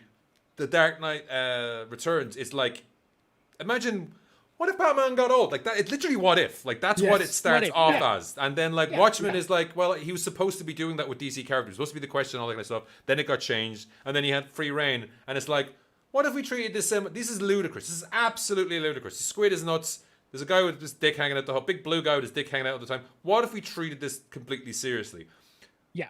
Wanting to pass the baton to someone else who takes a completely serious thing and makes it funny, or someone does a romantic comedy between incredibly narcissistic superheroes, or just something. Some of the stuff that Mark Miller did, I guess, early on in his career that like changed, which showed you an approach. But instead, everyone learned the wrong lesson. Yeah, and even after Deadpool, there was that quote that was attributed to some exec, which is like, Marvel, the thing Marvel never learned from Deadpool, or had to learn from Deadpool, was how to make fun of themselves. Like, no, that's not it at all. You've missed, or everyone's going to just make everything cursy and jokey. They're just get Ryan Reynolds to do jokes. That's not the point. The point is push the envelope, do something different. Yeah, and Suicide Squad genuinely felt different. I mean, in the sense that it felt like a James Gunn movie, but it felt fresh for a superhero movie, because yet again, with the success of the MCU, everyone's thinking we just need to make our movies like that. We'll just put it's too. the press. We'll just get the template. We'll put it in there and chunk. And, Yes. and that's something. Welcome to the Malaysian film industry. And I right? think that's something that affected me the first time I watched this, because I think I didn't get that high I was expecting. But watching on the big screen this time, knowing some what was coming, but like when all the 1,000 points of light come together, and it's especially the John Murphy soundtrack when it's like it's this la la la music playing, la, Yeah. and you figure out why someone's been carrying something, like it's the Half-Life 2 gnome run. Someone's been carrying something from the opening level to the big boss battle, and everything comes together beautifully, and it sticks in your mind. I was just like, that's brilliant. That actually worked really well for me. There are also only a handful of directors left who know how to pop track a movie well, and James Gunn is one of them, because he actually has a wide and varied taste in music himself, instead of handing it over to a soundtrack consultant who just picks the most popular songs on Spotify. Yeah. So we actually got, and it's exactly what happens, right? You hear a James Gunn tune in a trailer or in a movie, and suddenly it's at the top of the charts, and it's by a band nobody has played in about 20 years. Yeah. Because that's what you do. That's what Quentin Tarantino did. You go back to that stuff. Exactly. You don't do it from the 5 years. I'm still going to do that article about don't use these songs for 5 years. One thing we should Claire de Lune. More Claire de Lune. Claire de Lune is currently I think it's number one in that. It's like, don't do it. Just unless it's a dubstep version, fuck off. And I would like to hear that. For me, it's just that I just love that song, so I'm kind of okay with it. I know. I loved it, but I loved it when it was in the Godzilla trailer. I loved it when it was Ocean's in movies. Ocean's movies. Yeah. It turned up somewhere else recently. Wasn't in Squid Game, was it? I think it was. Yes, it was in Squid Game. And I was like, Squid Game, you've done so well. What's happening? No, Claire de Lune. They also played a lot of Johann Strauss as well, I think, which is just also a bit weird. But anyway. But also, I think that stuff is free and clear when it comes to licensing, right? That's true. Probably. It is. Yeah. That is open source. Unless if no one else has anything else to Suicide Squad, we should talk a little bit about what's cut for Malaysian audiences. I was just going to ask you that, actually. Before we wrap, Ian, you checked it out in cinemas. We still haven't. Because I trust no one. Censorship-wise, what is going on? So, it's bizarre. It's totally weird. Because there are things like very early in this movie, someone's head explodes. Like, literally. Yes. Sorry. One person gets shot literally in the face that kicks off an action scene, right? You know what I'm talking about? Yep. That's still there. Somebody throws something, their weapon of choice, right? And it does a very cool. I checked it on HBO. And it does a cool thing. You see them throw it. You never see it go anywhere. You still see a guy's head explode. There's a point in the third act where someone gets stabbed, and you see the CGI heart as if to prove this character is not coming back. Right? There's a whole point of that is like this is not a fake out. This is not. Done. Yeah, this guy's for real done. That's not there. Yeah. But so wait, hang on. With that stabbing, with that stabbing. You watch him get stabbed, but you don't get the follow through. The internal's not there. You see it there. X-ray. It's only out. You don't see the X-ray. You don't see the Mortal Kombat X-ray. Which is weird because that is so cartoony. Right. Yeah. So it's like someone's head exploding is a lot more violent than a cartoon heart getting stabbed. And can I just say that exploding head is front and center. Yeah. It's not in the background. It's a mid shot, and you watch his face get blown off. Do you think that LPF went, you know what? That is crucial to the plot of this movie. So I don't know, because some of it is like there is. I mean, I was surprised. It's like because we watched another movie the day before, and there was very clearly a muted asshole. Because it's like you can see it, and asshole and middle fingers are no goes in Malaysian censorship. I didn't know about the middle finger because someone literally does this to the screen. Like it's to a screen. Yes. It's not at anybody. Yeah. And there's also get on the satellite, Dale, you fucking dickhead was gone. But I was like, wait, I remember that line. So, but it doesn't impact the movie that much. Like there's only with a movie with so much music, you only spot like I think when the loads of people go to die is when they have some of the stuff. I also wonder if there were cuts made for running time. Like I was wondering whether some cuts, because some cuts are like, this is just like I'm not 100% sure, but I think some of the scenes showing the screens where the loads of people are going to die, plays. Yeah. Some of that's when I double checked again against HBO with VPN. Some of those scenes seem to be just like drastically shorter. You don't see as much of the people on screens But why do you think they cut it for running time? Because of COVID? because it's long. I Oh, mean, it is long, and you get more No, these days. don't say that because Dune is fucking long. Yeah, but that's not a movie that's not out anywhere else yet, or it is out in other places, Yeah. but it's not available for pirate. It's not available on hasn't been available on streamers. I would hope. I don't. I mean, we'll sorry. see. I mean, I'm looking forward to seeing Baron Harkonnen's dick. I hope they don't cut that. There was a moment in early on when the Suicide Squad arrived on the island after the shit has gone down. And I think it was during the opening credits. They do a flyby of all the sort of victims. Did you get any of that, or was that cut? You got some of that.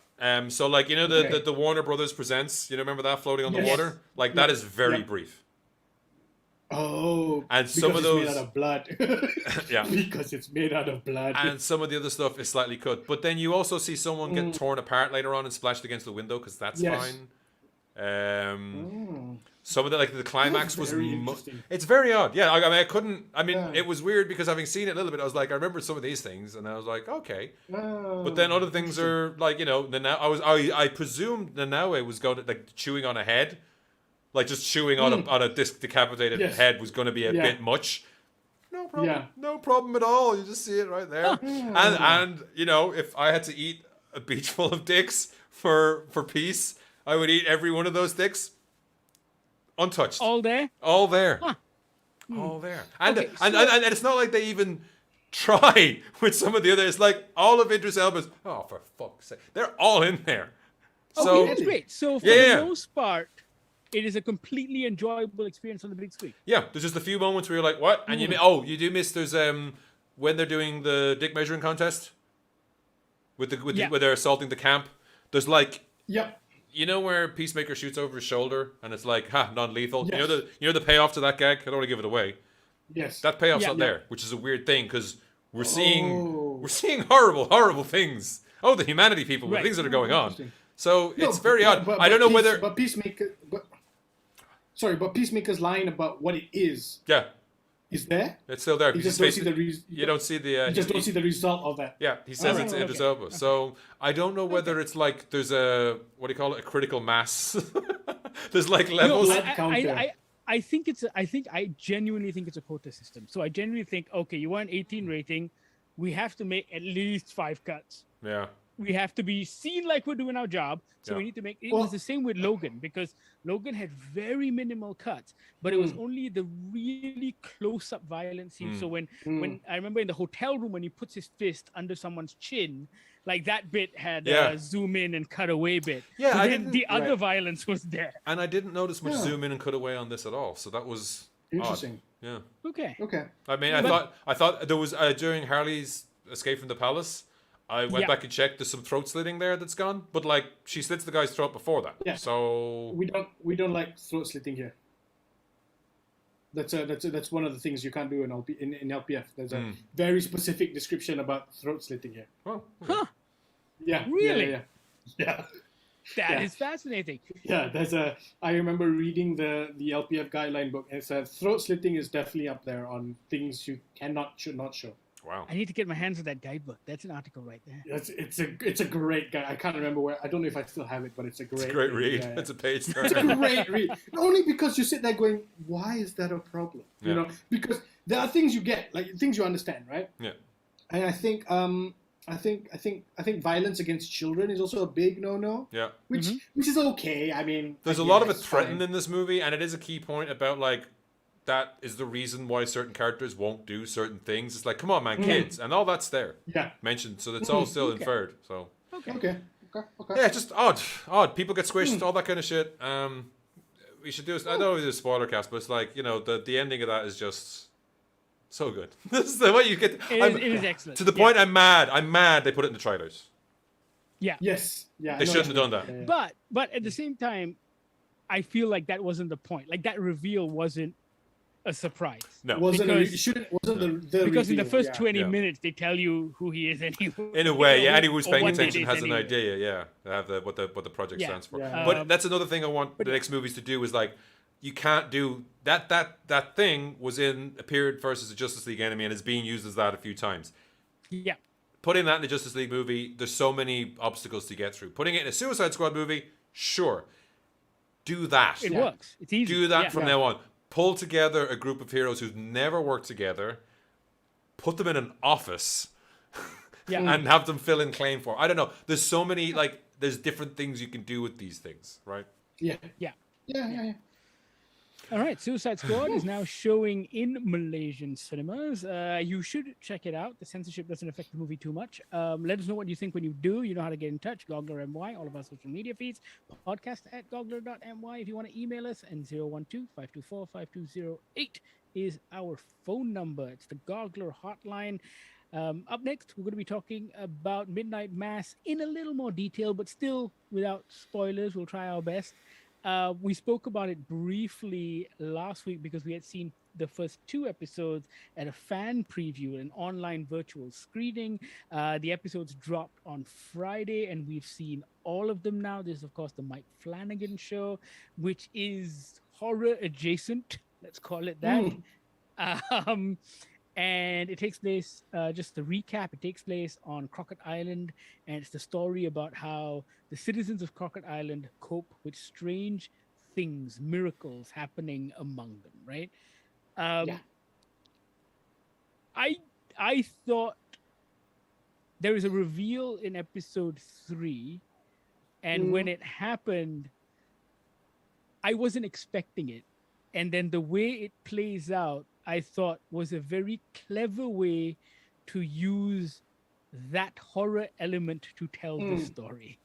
Yeah. No spoilers, not giving anything away. But I thought it was a very original take on it, and I was very glad because Yeah. they used it, but they didn't dwell on it. Instead, they dwelt on the problems of humanity, I think which I think is that, what Mike that Flanagan does well. Yeah. yeah, and I think that bit about how exactly what you're saying. I think in anybody else's hands, that becomes Oh, the you want to problem. milk it, right? Yeah. Yeah. Becomes the issue, right? Whereas here, it's sort of it's used to highlight other problems with humanity, you know. And I think, and I like, and you're right, Uma. That was a beautiful into this because I when I first saw it, when it first came up, I was like, is that what we're dealing with now? Yeah. Because we've got 4 more episodes to go. Is that going to be the point now, right?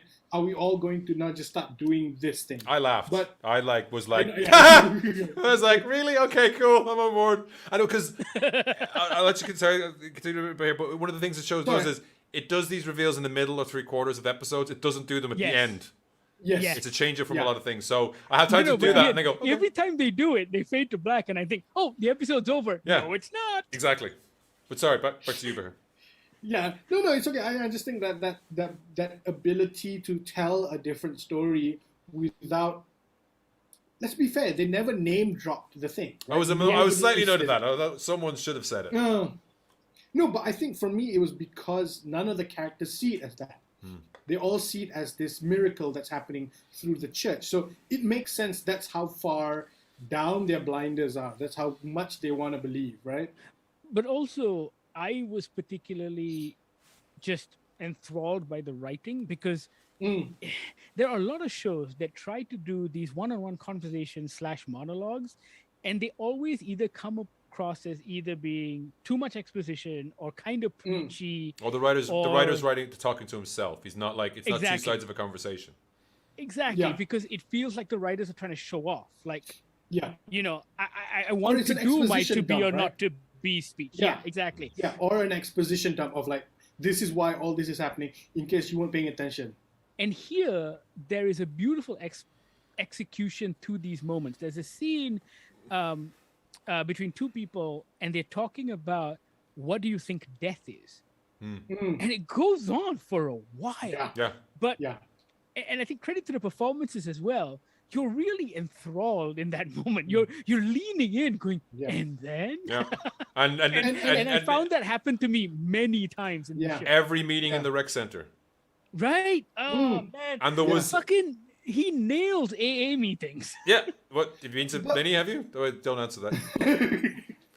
No, but even that sequence where they were talking about death, there's a very sparseness to the camera work as well. Yeah. The camera doesn't move. They don't give you 3 or 4 different angles because the editor's not afraid that you're going to get bored. No. You know, the director isn't concerned that, we have to change the camera angle because if not, people are going to fall asleep. The AA meetings have got maybe 4 shots. Yeah. There's a top of his head. There's top of the priest's head, top of Riley's head. I think they've got a close up each.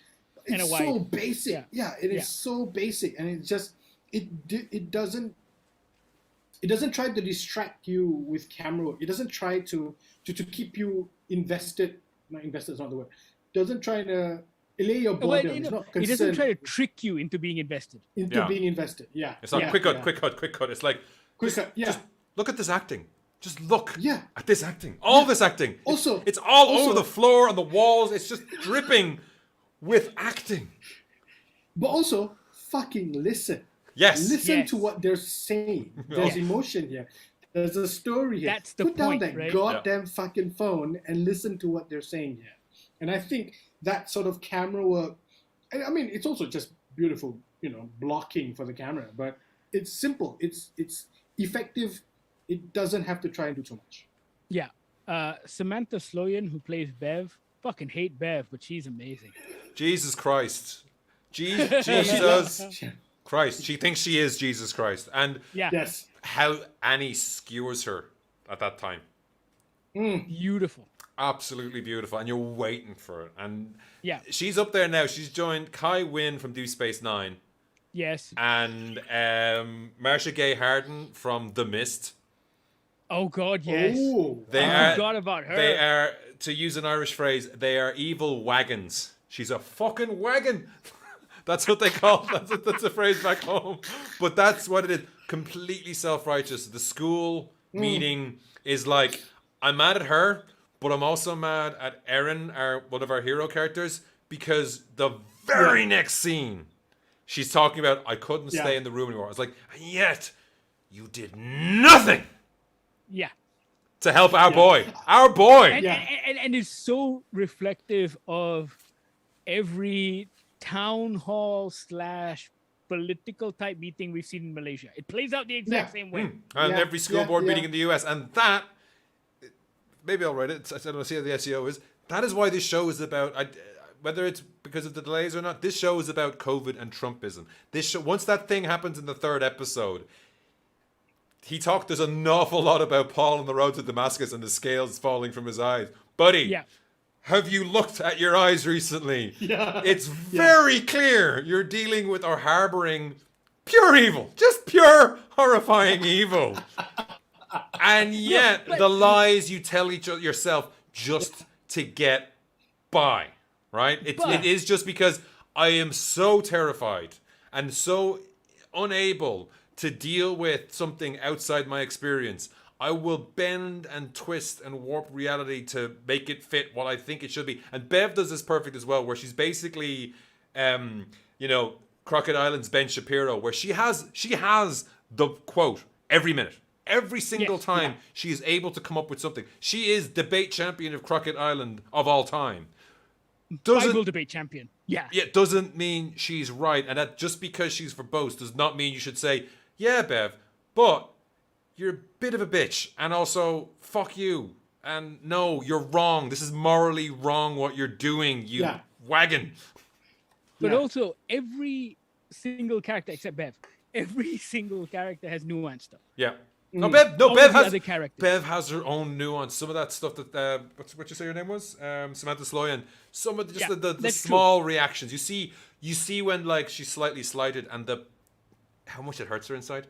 Just like a small thing, and then she moves on. Yes. So much of it is so good. Yeah.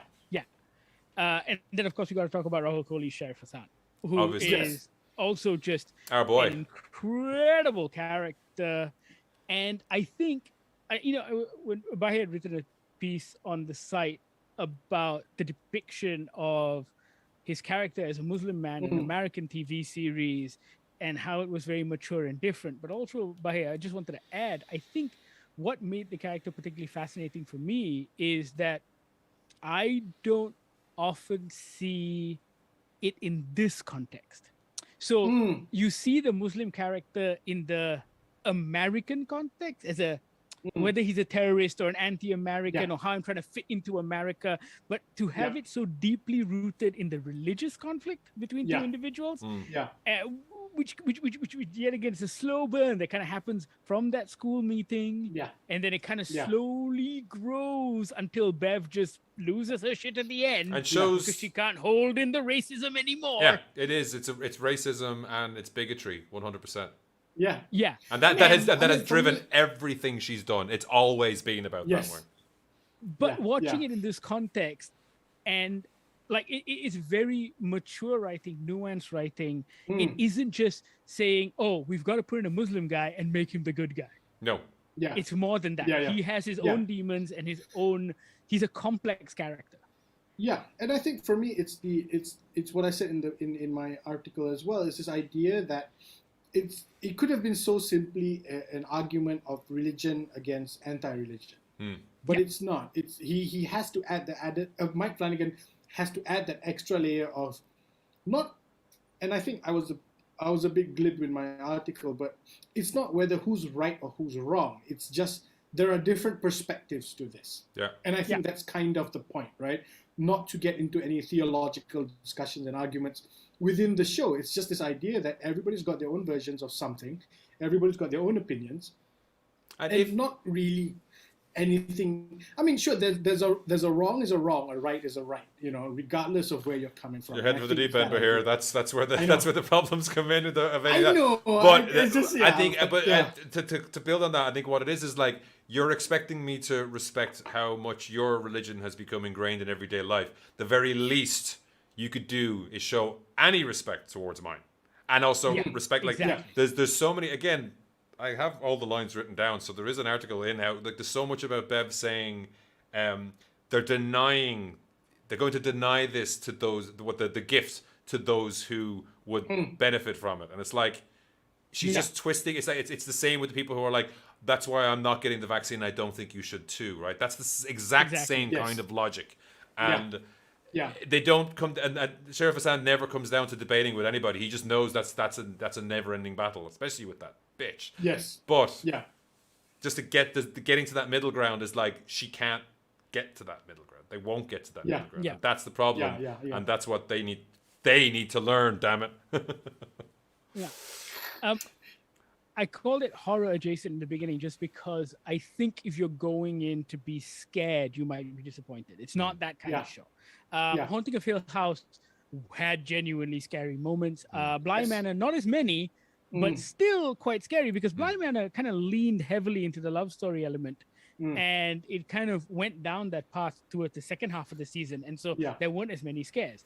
This one, I think there are some scares early on in the series, but after that, it becomes very meditative and kind of self-reflective. And it's very good writing, and it's definitely worth the watch. It is a slow burn. I will not deny that, but it is a slow burn that keeps you invested emotionally. And I think that's what keeps you going. I was watching it for the drama. Yeah, exactly. Yeah, if you're going to tune into this, don't be put off by the fact that Netflix calls it a horror. It's not. If you're not a horror fan, but you're a fan of just good writing and good storytelling, this is what you're gonna get. It's very clear. It came very clear. Like episode 4, episode 5. There's only 2 ways this could end. Yeah. So it doesn't even have that level of suspense to it. But it's whether it'll go. It's how we get there. Right? Yeah, exactly. And the speech, it's the journey. Yeah. Aaron's speech. I have to check if that's an awful lot of that about the universe. You mean right at the very end? Well, I wasn't going to say that, but yeah, there's only one. The main speech she gives. Well, she makes 2 speeches, right? Yeah. Okay. But the big one about everything in the universe observing itself. I'm not sure if that's from Carl Sagan's Cosmos or I'm pretty sure it's like it's almost there's an awful lot of it is from like The Invisibles and something else, the Grant Morrison comic. It sounds Oh. Carl Sagan-y, but it's not exact. The very much the idea of like we are the universe observing itself Yeah. is Yeah. I've read it in like 4 or 5 different places many years ago where it was like, oh, Oh. synchronicity, it crops up all the time. I can't remember any of them now, but it's like it was interesting to see that in this milieu, in this area. It's like, wow, this is not what I was expecting at all. Again, it's it's a really nice take. It's a theme. Ian. It's a theme. It's a theme. Themes are for cowards. No, we highly recommend. I think Daphne had messaged this on Instagram, just going. I think it was the middle of the night. She must have been watching it then, just going, "Holy shit, Midnight Mass is really good." Yeah. Yeah. So check it out. We highly recommend it, and also check out Bahir's article on the Gobbler. Gobbler. Gobbler? Gobbler. Haven't had dinner yet. Also check out Bahir's article on the Goggler website, and we've got a preview up there as well. And share your thoughts, right? Because drop us a line, like DM us, because if you don't want to spoil things on the main feed on @GogglerMY, you can also just email us your spoilery thoughts. There's a lot to think about what is said in the show, because it kind of it doesn't tar everyone who is religious with the same brush. No. And there are versions of religiosity throughout this series. Yeah. And we want to know your take on that. So get in touch, reach out. Midnight Mass, now streaming on Netflix. Highly recommended. Check it out. We're going to end today with the biggest movie release of the year, actually. It's made the most money in the COVID box office. It is Shang-Chi and the Legend of Tony Leung. I think you better do that again, because I think the Disney guys were very specific about how we branded this movie. Actually, in the email, the Disney guy said, please brand it as Marvel Studios Shang-Chi and the Legend of the Ten Rings. And I'm like, that eats up all of our Twitter characters. What are you talking about? Why? I don't know. The hashtag Everyone just calls it Shang-Chi. The hashtag with the emoji is Shang-Chi. It doesn't even have it. Shang-Chi. There you go. Yeah. So Shang-Chi and the Legend of the Ten Rings, it is Marvel's first Asian American superhero, and it is I would say it is officially the first movie in Phase 4, because this is the first movie that kind of moves things along in the MCU as opposed to Black Widow. It stars Simu Liu of Kim's Convenience fame. It stars Aquafina of Raya fame. Of Aquafina fame. Of Aquafina fame. The farewell, maybe. The Farewell, yeah. Sure. Also Nora from Queens. But most importantly, it stars Tony Leung and Michelle Yeoh. Yeah. Yes. The story of this, if you are unfamiliar, is a complex one, because the comics history has changed, like all comics history, a couple of times. But essentially, Shang-Chi comes from a lineage of warriors. His father is a dictatorial ruler / warrior / gangster of a clan called the Ten Rings. You first heard of them in Iron Man 3, but that was a fake out because of Ben Kingsley. All of that is kind of teasingly explained in this movie. He's trying to run away from his past, and he lives in San Francisco with his best friend, Aquafina, Katie. And the both of them. And sorry, he's called Sean now. He's called Sean. Don't give away that. He's creative in that way. No, that thing's beautiful. Yeah. And basically, his past comes back to haunt him, and he gets dragged back into that life. That is essentially the plot of this movie, right? Without giving away any spoilers as to what happens. I found the movie incredibly enjoyable. I had a great time in cinema. I think Dustin Daniel Cretton, the director, did a fantastic approximation of a Jackie Chan movie without Jackie Chan. He was clearly inspired by the man himself. I mean, there is even a fight on a skyscraper with bamboo scaffolding, and I think we've probably seen that in about 3 Jackie Chan movies. Yeah. So, at least. All of that's there. It's got some wuxia fantasy action shit going on too, and honestly, I didn't think Marvel would pull it off as well as they did, because there's a lot of stuff they've done with genre films, but it feels like it's in the Hollywood wheelhouse. But whenever Hollywood tries to do this Hong Kong stuff, they always fuck up. And I think it was incredibly well executed. Yeah, My there was only nitpick with the show is Shang-Chi didn't feel like a character. He was, I mean, like, he was there, and it's an origin story in the vein of every Marvel origin story you've seen. I just want to see that on the poster. Shang-Chi, he was there. He was there. And people are, Aquafina's there. There's great banter. There's all of that wonderful Marvel stuff that we like, right? Yeah. But I found that Shang-Chi only became a character in the last 10 minutes of the film. Yeah, there's a You guys feel specific, the same way? there's a very specific moment where he explains shit, and it's like, yes, exactly. yeah, now I understand you. Because up until then, he's. I mean, Up until then, dude, he's Neo in the Matrix. Everyone else is explaining the movie to him. Yeah, he's a Saint Bernard on a leash with kung fu skills. He's just like being led everywhere, right? Yes. And he's cool. But it's not like I must do this, I must do that. It's like, okay, sure. That's it. I like the fact that he didn't have a kung fu origin story. By the time we meet him, he's already fucking cool. Like, he can already kick ass and do shit, right? All of that's done and dusted. He's already halfway to being a superhero. It does feel like they tried to do the origin, but mix it up. Like they sprinkled the origin throughout. You get to see multiple ages of Shang-Chi. Like, you get to see it through, and it's throughout. And I was like, okay, that's fine, because I wasn't expecting it to be. When the bus happens, you're like, what? Oh, that's pretty fucking cool. That's cool. Okay, I guess. Okay, all right. This is different. Okay, he's not learning his. It's not that he must refuse adventure and then learn his skills on the path of the hero's journey. It's like, all right, he's halfway there. Sweet. He's like, you push my friend, motherfucker. Bring it. Yeah. I mean, for me, my only thing is watching this is that anytime there's a costume change, like, because we've seen the trailer, because I've seen it so many times, because I was so excited with the movie, when he wore that jacket the first time, I'm like, oh, okay, the fight scene's coming up. When he does this, like, oh, okay, this is coming up, and I felt that ruined it for me. But I think you're right. I think that bit about the bus scene, because I was surprised it happened so early in the film. Yeah. Because, like you said, Ian, he doesn't have to learn how to be Shang-Chi. He is Shang-Chi, right? Yeah. It sort of reminded me a lot of the first Black Panther sequence, the one in Busan, the car chase and him running and everything. It's he's already at 9. We don't have to watch him sort of become that, and that's a really interesting way of introducing characters. I think. It throws you in the deep end and makes you sort of keep up. But also, it feels like Marvel has to do that now, right? Because I don't think anyone's gonna sit through an Iron Man 1 again, where you're we don't need it. No one needs to see Spider-Man's origin story ever again. Yes, that's the main one. So this is it's somewhat similar, but there's also.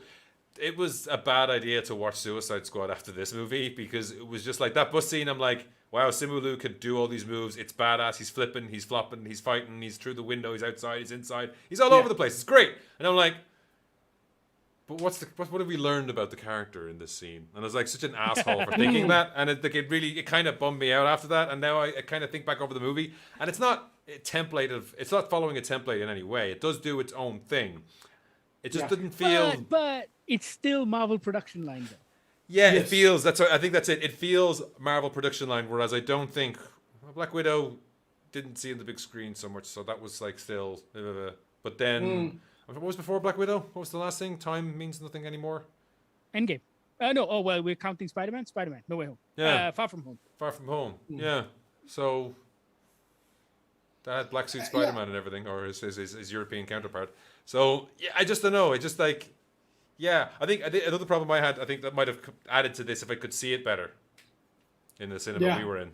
That was weird, right? It was a bit dark. Yeah, because Ian, I was going to ask you, when you watched Suicide Squad, did you catch it in IMAX? No. Okay, but was the screen, because Bahir and I have been to cinema twice already, and on both screenings it felt darker than usual. No, the number one at Someway Velocity was fine. And it also helps. It's something that I kind of went into a little bit in my review between just comparing the two movies because the end of the Suicide Squad takes place in broad daylight. Yeah. Yes. This movie starts at that broad daylight and then goes into cloudiness for atmospheric reasons. But after that It's Avengers Endgame cloud, right? yeah, Yeah. yeah. But- The scenes where it's like you could just like a plastic set for like 6 feet in either direction might have Yeah. sold it a bit better. Yeah. But that said, at the climactic battle and stuff, I'm glad they still showed us everything. Yeah, So, in the sense that they've I think they've got enough money to not beat around the bush anymore. So they're like, hey, want a fucking dragon? Have a dragon. You know, Spoilers. I mean, that's in the trailer though. okay, yeah. Dragon, But yeah, so Which again ruins it. yeah, Yeah. but again, Yeah. it did you know going all the way back to Iron Man and Mark Kermode's comments about like it's a very interesting Marvel movies. I mean, after a couple of years, he was calling back to the original Iron Man. It's a very interesting take on superheroes and doing different. Robert Downey Jr. is fantastic, but the final act is two CGI beasties hitting each other. Whether it was Iron Man and the Ironmonger, or you know. It I don't know. It worked a little better. I don't know because of the suit of Black Panther fit it a little bit better, I guess. But also, I mean, I didn't like the underground train areas. That felt that it didn't sell it right. Whereas some of the scenes I really enjoyed in the Suicide Squad was them running on the street. Yeah. Like it's literally a street. They're literally running. They're literally wearing those costumes.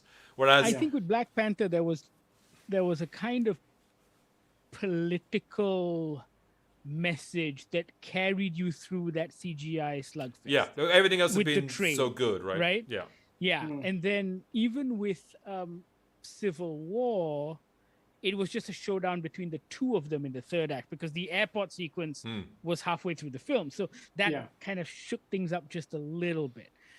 But with even Spider-Man Far From Home, you know, with Mysterio and all his magic stuff, with Black Widow and massive HQ headquarters falling, in the sky, all of that stuff. Yes, it ends up being very CG heavy, and Shang-Chi does suffer from that because there are fantasy elements. Yeah, and I think those fantasy elements, it's again similar to the Suicide Squad I mentioned in my review. They can't get to it, so it causes it causes problems that like again it's just the genius of James Gunn is that like if I'm going to have this, I have to figure out ways for my ground level characters who can't fly to get there. And while the result for that in Shang-Chi is that looks cool, but it feels a little bit detached. And also there's water underneath, so that also you eliminate half your. It might be that you need the water there for the thing to happen, but then because of that, half your cast can't get to this thing they need to get to, and that's like you're hamstrung a little bit. Whereas if it had been grounded, or if the thingy behind the yoke was a guy, or like they did it in Agents of S.H.I.E.L.D., right? There was an unspeakable horror who just ended up in that guy, so you could fight that guy. Because they didn't have a budget for CG. But it solves so many problems. Evil. You know, to say evil has a face. Yes, I want to punch that face. I need to be able to punch the face. If the face is too big to punch, you have a problem with your script. Yes. However, great segue, because speaking of faces, there's one genius thing that they did in this film, which I thought was very cool, which is they introduced a furry sidekick who doesn't have a face. Yeah, what the hell is that thing? I don't know, but in every Disney cartoon and live action film, the furry sidekicks always have the most adorable faces. Yeah. And that's what you fall in love with. And I thought this was a great subversion of that because he was still so adorable and cute. The chicken pig. The chicken pig. Yeah. The chicken pig with an ass for a face. I don't know, man. I kind of was weirded out by that. I think I love that. I don't know why he's there. I don't know what is up with that. I cannot get behind it. I'm done. And without spoiling it, the character he's most around, I thought he went on way too long. I thought he was. It was a fun inclusion to tie into what's come before and to address some naming concerns that they've had over the time, and it was clever. Yep. And there was funny jokes there, but he just kept going, and I'm like, he kept being there. Yeah. And it felt a little disconnected with what was going on. Similar to the same way someone just out of nowhere turns out to be a badass, like with a certain weapon. Yeah. What the fuck was that all about? Right? I mean, for me, it felt like the most tenuous of links to her being this like really clever genius person who can learn anything and pick up things very quickly, and it just felt like And I mean, it's worse because the character says it in the film. Yeah. The character's like, I don't know why I don't know how I could do that. I just picked it up a day ago. It's like it just felt like, it's like a callback to that episode of The Simpsons where they do the Lord of the Flies with the kids, and then at the end of the episode, there's no time left to wrap it up. So they say, and then the kids were eventually rescued by, let's say Mo. They're just like, that's how the episode ends. It's like they couldn't be bothered coming up with a reason for it. So it just feels like the worst ways to use the sort of Ghost in the Shell.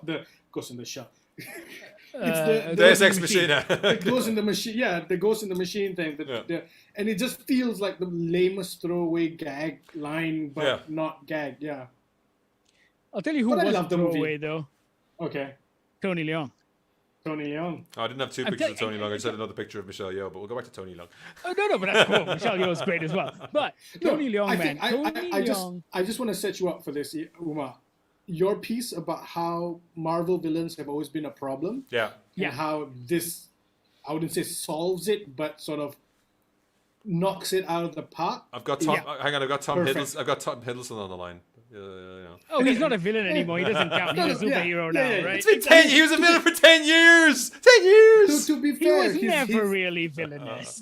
Just because he's charming doesn't mean he's not evil. Charming, pretty, and speaks well. But even in Endgame, he wasn't a great villain. I don't think. Oh no, he's not a villain. Sorry. Yeah. Loki.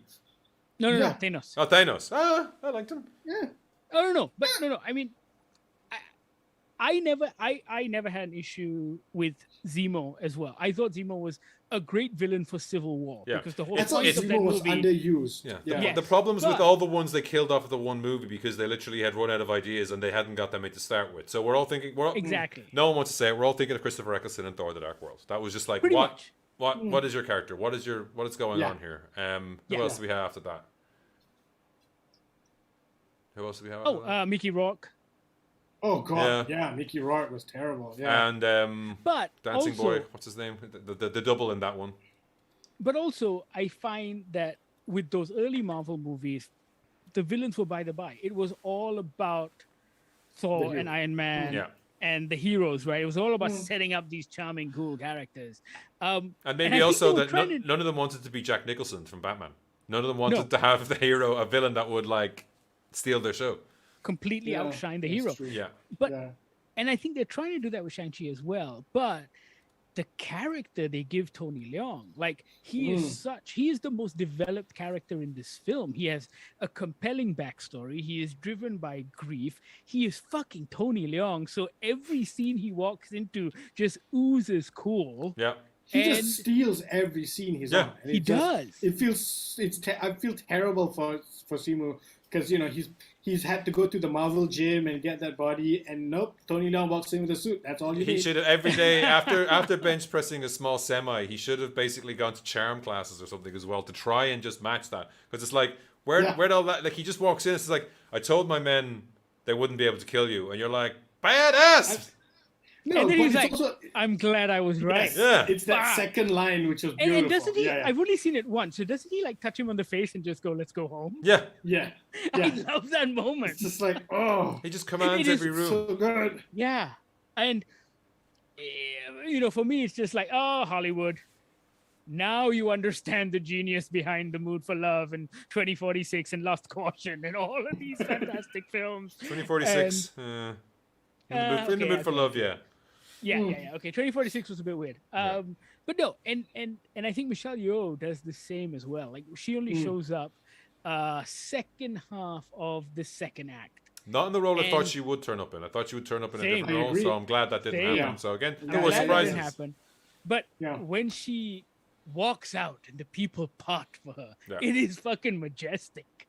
And also, I think, special props to Michelle Yeoh because her role is an expository one. Like her role is there to explain more shit to Shang-Chi and his sister, and she like delivers all of those lines like she means it. Yeah. And I mean she's also Chief Airbender as well, so she gets to do some of that exposition is through action. Yeah. And then you see some of that cool shit in the trailer, and Michelle Yeoh is actually doing that stuff as well because she can. Yeah. So no, but the both of them genuinely steal the movie for me because they feel like veteran actors. They feel like get out of my way. I know what I'm doing. They're right? film stars. They know how to they're command movie the stars. camera. They know what they're doing. Yeah. I mean that's nothing, exactly and right. that's no slight against Simulu or Aquafina, but No, yeah. No, because I think Simu Liu is great, and I thought he was incredibly charming as Shang-Chi. It's just even in those final moments of the film, Tony Leung doesn't say anything. And he doesn't have to. Yeah. There's a realization that washes over his face, and it's all in the performance. And you're like, yes. yeah. Nails Yeah. it. It's all in the look. It also feels like there's a lot of respect given to Tony Leung and Michelle Yeoh as character and as actors, right? Their lines are not overwritten. They're not the writers are not concerned about Tony Leung not getting his role, not having to fill out all these sort of dialogue lines. He is just fucking walks in there and you go like, "Yup, that's the guy. We're cool. We got it." He says two things and you're completely on board. You're completely ready. And I think there's a respect, especially for Asian actors, for actors who in this side of the world, and for audiences on this side of the world, we hold Tony Leung very highly. We know what he's been able to do, and We've all great seen that- Infernal Affairs at least 10 times. Yeah. several times. Yeah. Now on Netflix. But it's Oh, is it on it's Netflix? also- Yeah, all three of them Is were it? added to Netflix a while ago. oh. Did we? Okay. I thought we discussed this. I may have forgotten. I need to go watch it again. Yeah, my mind is everything. Yeah, there's a respect there which I really really liked. Yeah. They're not just look, these are the Asian actors for the Asian audience. They But- are great actors. Yeah. Also appreciated Meng Zhang, who was the character I was not expecting to turn up either, which is cool. Thank you everyone I know on Twitter and everything for not spoiling anything about this movie for me. Oh yeah, that's true. Yes. No one Yeah. spoiled that. No one spoiled the post-credit sequence for me. There are two, Yeah. by the way, so stay till the very end, Yeah. as you should with every Marvel movie now. Yeah. And which But- provide but- more of a link to the rest of the MCU than I was expecting from this movie. No, Especially which- after Black Widow, which I enjoyed. Which is Yeah. what we want, right? With a phase 4 big setup kind Yeah. of film. This one does that well. But I think having the two of them in this film, having Tony Leung and Michelle Yeoh in this film, does give it that added gravitas that it needed. Because if not, it would just be another action-packed, bantery Marvel Yeah. film, and I'm okay with that. I love that shit. Yeah. But at the same time, said it in my article. I'll say it again. I think this is one of the strongest acting performances I've seen in the MCU out of Tony Leung. Like the way, like he's not a two-dimensional character. A lot of his character is rooted in the grief he feels, and he's motivated by that grief. Yeah. Yeah. And you see that in his face and in his performance. Yeah. And I don't usually comment, like none of us do, right? We don't usually comment about the acting performances in a Marvel movie. It's very rare that we do. Also, but it this goes one without felt saying, like, really. Yeah. this one felt like capital A acting, but in a good way, not in a. But I mean, again, Yeah, they respected the actor enough to give him material that supported it. I mean, you can. No, I think Brolin sold what he needed to do for Thanos. I'm trying to think. I mean, Ray Winston and Black Widow. Yeah, it's not quite. I mean, I don't think he respected the role that much. He was fun though. He was fun, but it was Ray Winston, all right, mate. And he was with a Russian accent. That was it. Yeah. Like, can you do Ray Winston with a Russian accent? That's it. Sure. Yeah. There wasn't. It's Yeah, not exactly yeah. nuanced, mate. Yeah. But with that, what did you guys think of the Asian representation? Because there has been both pluses and minuses from people on that, right? I think there'll always be pluses and minuses. You can't keep everyone happy. I mean, for me, the fact that you have a Marvel superhero movie, like the only other white guy, there are like two white guys in the whole film, right?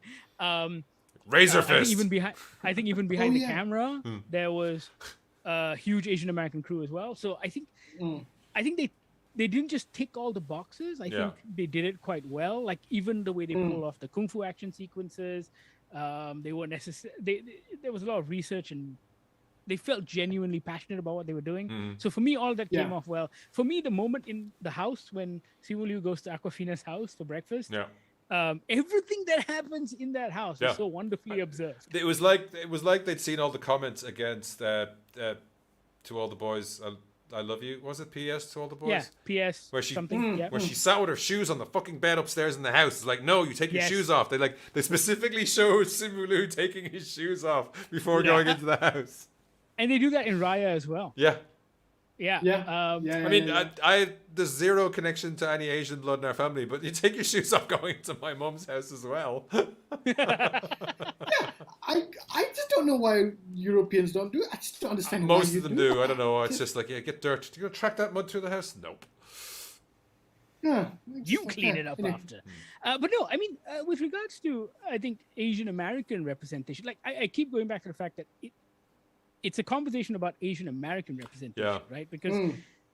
Because we grew up seeing Tony Leung kick ass in everything, Hero, all of those movies. So he's a superhero, and if you've seen Lust, Caution, he's a fucking sexy motherfucker too, right? So there is none of this Asian men in Hollywood lacking sex appeal. Nope, Tony Leung's all sex appeal. For me, there's that one bit, I think, and for me, if anything, again, to sort of double down on what Uma's saying, when it's not Asian American, it's Asian cinema. The fight Tony Leung has early on with his eventual wife, I guess you can say, spoilery, yeah. That fight is so beautifully Asian cinema. Yeah. It feels it's you know it's a Michelle Yeoh sword in the bamboo jungle fight, right? Yeah. It's completely, for us, it's completely recognizable. Yeah. And it almost feels like they kept certain bits of it. It's like, yes, they are on wires. It's obviously they are on wires. But it's not too badly handled. You know, it's not like it's not super floaty, which can be a style choice. It doesn't mean it's bad. It just means that like an awful lot of those absolutely. 80s Asian movies, it's like they're full on fucking flying and they're kicking their legs to make it like a little different. But that's the style of those movies. And that's what they do. Other movies have literally grounded them a little bit more. Yes. But it just feels like they kept that cinematic language, the Asian fight, not samurai, but that Asian wuxia fight language that we all recognize.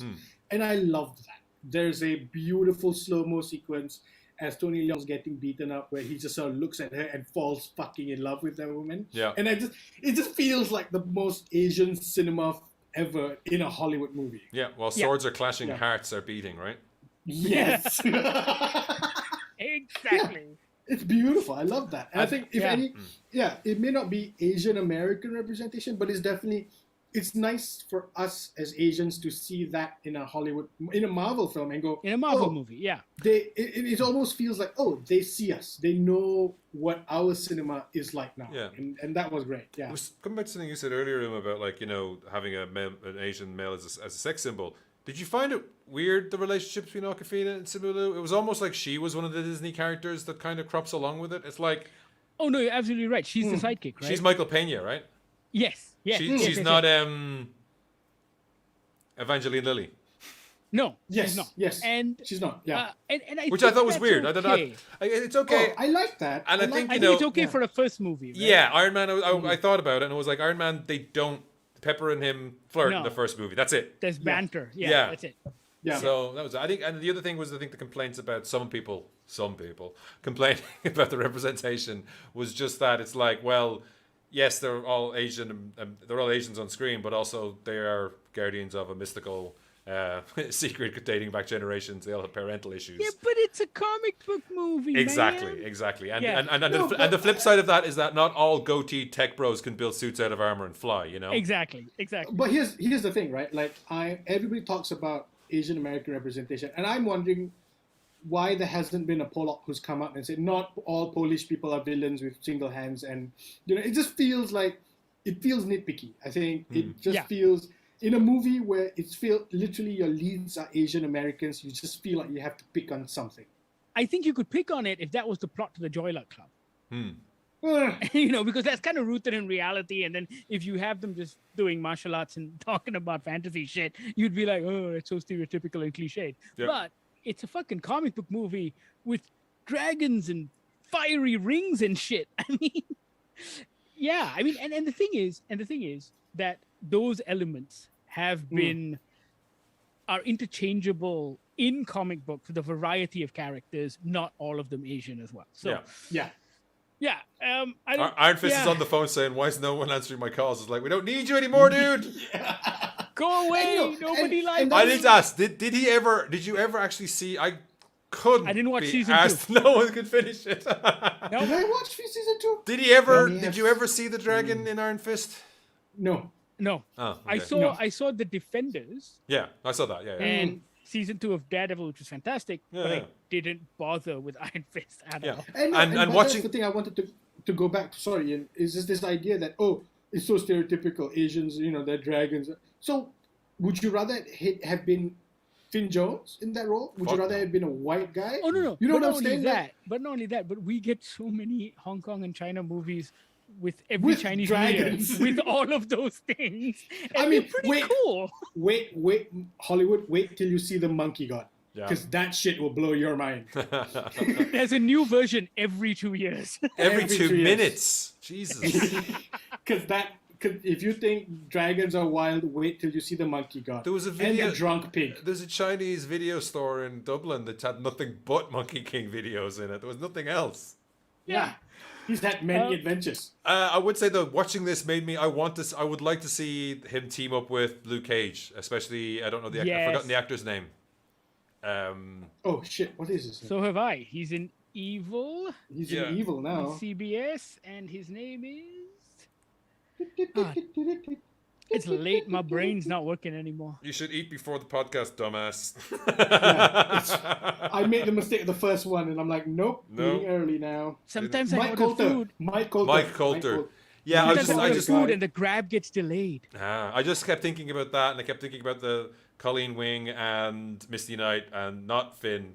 Go home. That is a spin-off series. Yeah, for me. because we do say. I mean, it's not a spoiler to say like Wong from Doctor Strange wanders in and out of this movie, and is a delight throughout. At every moment Yes. he's in it, Yeah. and Yes. like I mean, Phase 5, all Wong all the time. Bring it. That's what I want. Yeah. I want Wong to fill the Nick Fury role of him just sort of. He's the one that's. He's the pulling mystical everybody Nick together. Fury. It could be great. Mystical Nick Fury. Oh, Asian. Oh, that'd be beautiful. I want that. That's what I want now. Yeah, there was a dream, and it was full of magic. And come with me through this magic door. Yeah. We will fight evil Right. together. But yeah. I mean, we've spoken about it a lot. We've nitpicked a lot, but it's still a great Marvel film. Oh, it's a great I Marvel had a film. lot of Yeah. fun. I enjoyed it. and It's a great cinema film. Yeah. Yes, and I think being the first original release that doesn't have a crystal clear 4K release means that people might go back to the cinemas to watch it. Maybe. Well, you should. There's no I think- pirated version available, so No, but I think you will be doing yourself a grand disservice waiting Correct. for this on fucking Disney Hotstar and watching it on your and phone. watching it on your small screen. Yeah, exactly. Yeah. Doesn't, does it have a it's- date? Black Widow got a date, right? Black Black Widow got a did date. get it next Disney- week, on Hotstar. actually. Yeah, Yeah. Next week is the October date. 6th, I Yeah. think. Yeah. Yeah. So I guess Yeah. the second week drop was high. Major. Major. Um, But did you see there was news as well that Marvel has 31 titles in development? Yeah, I saw. saw I that. didn't click the link. Yeah. Yeah. They've got a So- bunch of unnamed titles. Like I think one of the years, 2023 or something, they've got 4 movies coming out. I've Yeah. lost track. No, but even with all the stuff that's been out there, there's still another like 11 or 12 they haven't mentioned. So that's interesting. But like I said it earlier, I was surprised at how tied in, like the things that Yes. happen, how and what they set up. I'm like genuinely intrigued where that goes. I'm glad as well, right? Because there's a new mystery, Yes. Yeah. and the difference being, I don't know what this mystery is. Yeah, the like, we first came one, out- we I'm came like, out. oh, Infinity Gauntlet. Yeah. We know Although that. I We know what's thought coming. although that first movie, I thought it was a scroll because I was just like the chin. I was fixated on the chin. I didn't the think Thanos. chin, right? Yeah. Whereas But- this, we came out afterwards, and I'm like, what? Who did what now? What? Yeah, it's not. It's not an Infinity Stone. What's left? No. It's, Yeah. Yeah. Where are we going with this? Yeah, that's Yeah. interesting. Yeah. Yeah. Yeah. So check out Shang-Chi and the Legend of the Ten Rings. It's now in cinemas. I know on last week's live stream we said that it was only going to be showing in IMAX for a week, but because they've postponed Bond to November, Shang-Chi Good is going news. to have a full A run on longer- IMAX as yeah. well. So Oh, okay. you can check it out on IMAX. Yeah. We should say And- also hello and you to should. Daphne, who has actually, you mentioned that you called her out earlier, and like, as if like the devil, she appeared. So she has said, she just said Bev Keane, angry face, and then I think Uncle Ben has died too many times. So I think that's origin stories. We are over it. We are totally Done. over it. Yeah. But if you want to do an origin story, Shang-Chi is a great template. What we've seen in Falcon and Winter Soldier and WandaVision as well, just very nice ways of kind of reframing old characters and introducing new ones. Act one. Eternals- Act one, Act character one, development. right? Yeah. He's a badass. Act two, explain the badassery somehow. Through action. Yeah, through action, exactly. Yeah. Eternals is the next one that's coming Yeah. out in November, and then Spider-Man in December if everything COVID-wise holds. So fingers crossed. So we people will- keep that in mind. Yeah. yes. Let's do this. Yeah. Keep your mask on in the goddamn cinema and order your food in advance. You can't do anything else. Let us know your thoughts on all of the films we've spoken about today. You know how to get in touch, Goggler MY. Also podcast at goggler.my, and 012-524-5208 is the Goggler hotline. Thank you so much for listening. This has been the Goggler Podcast.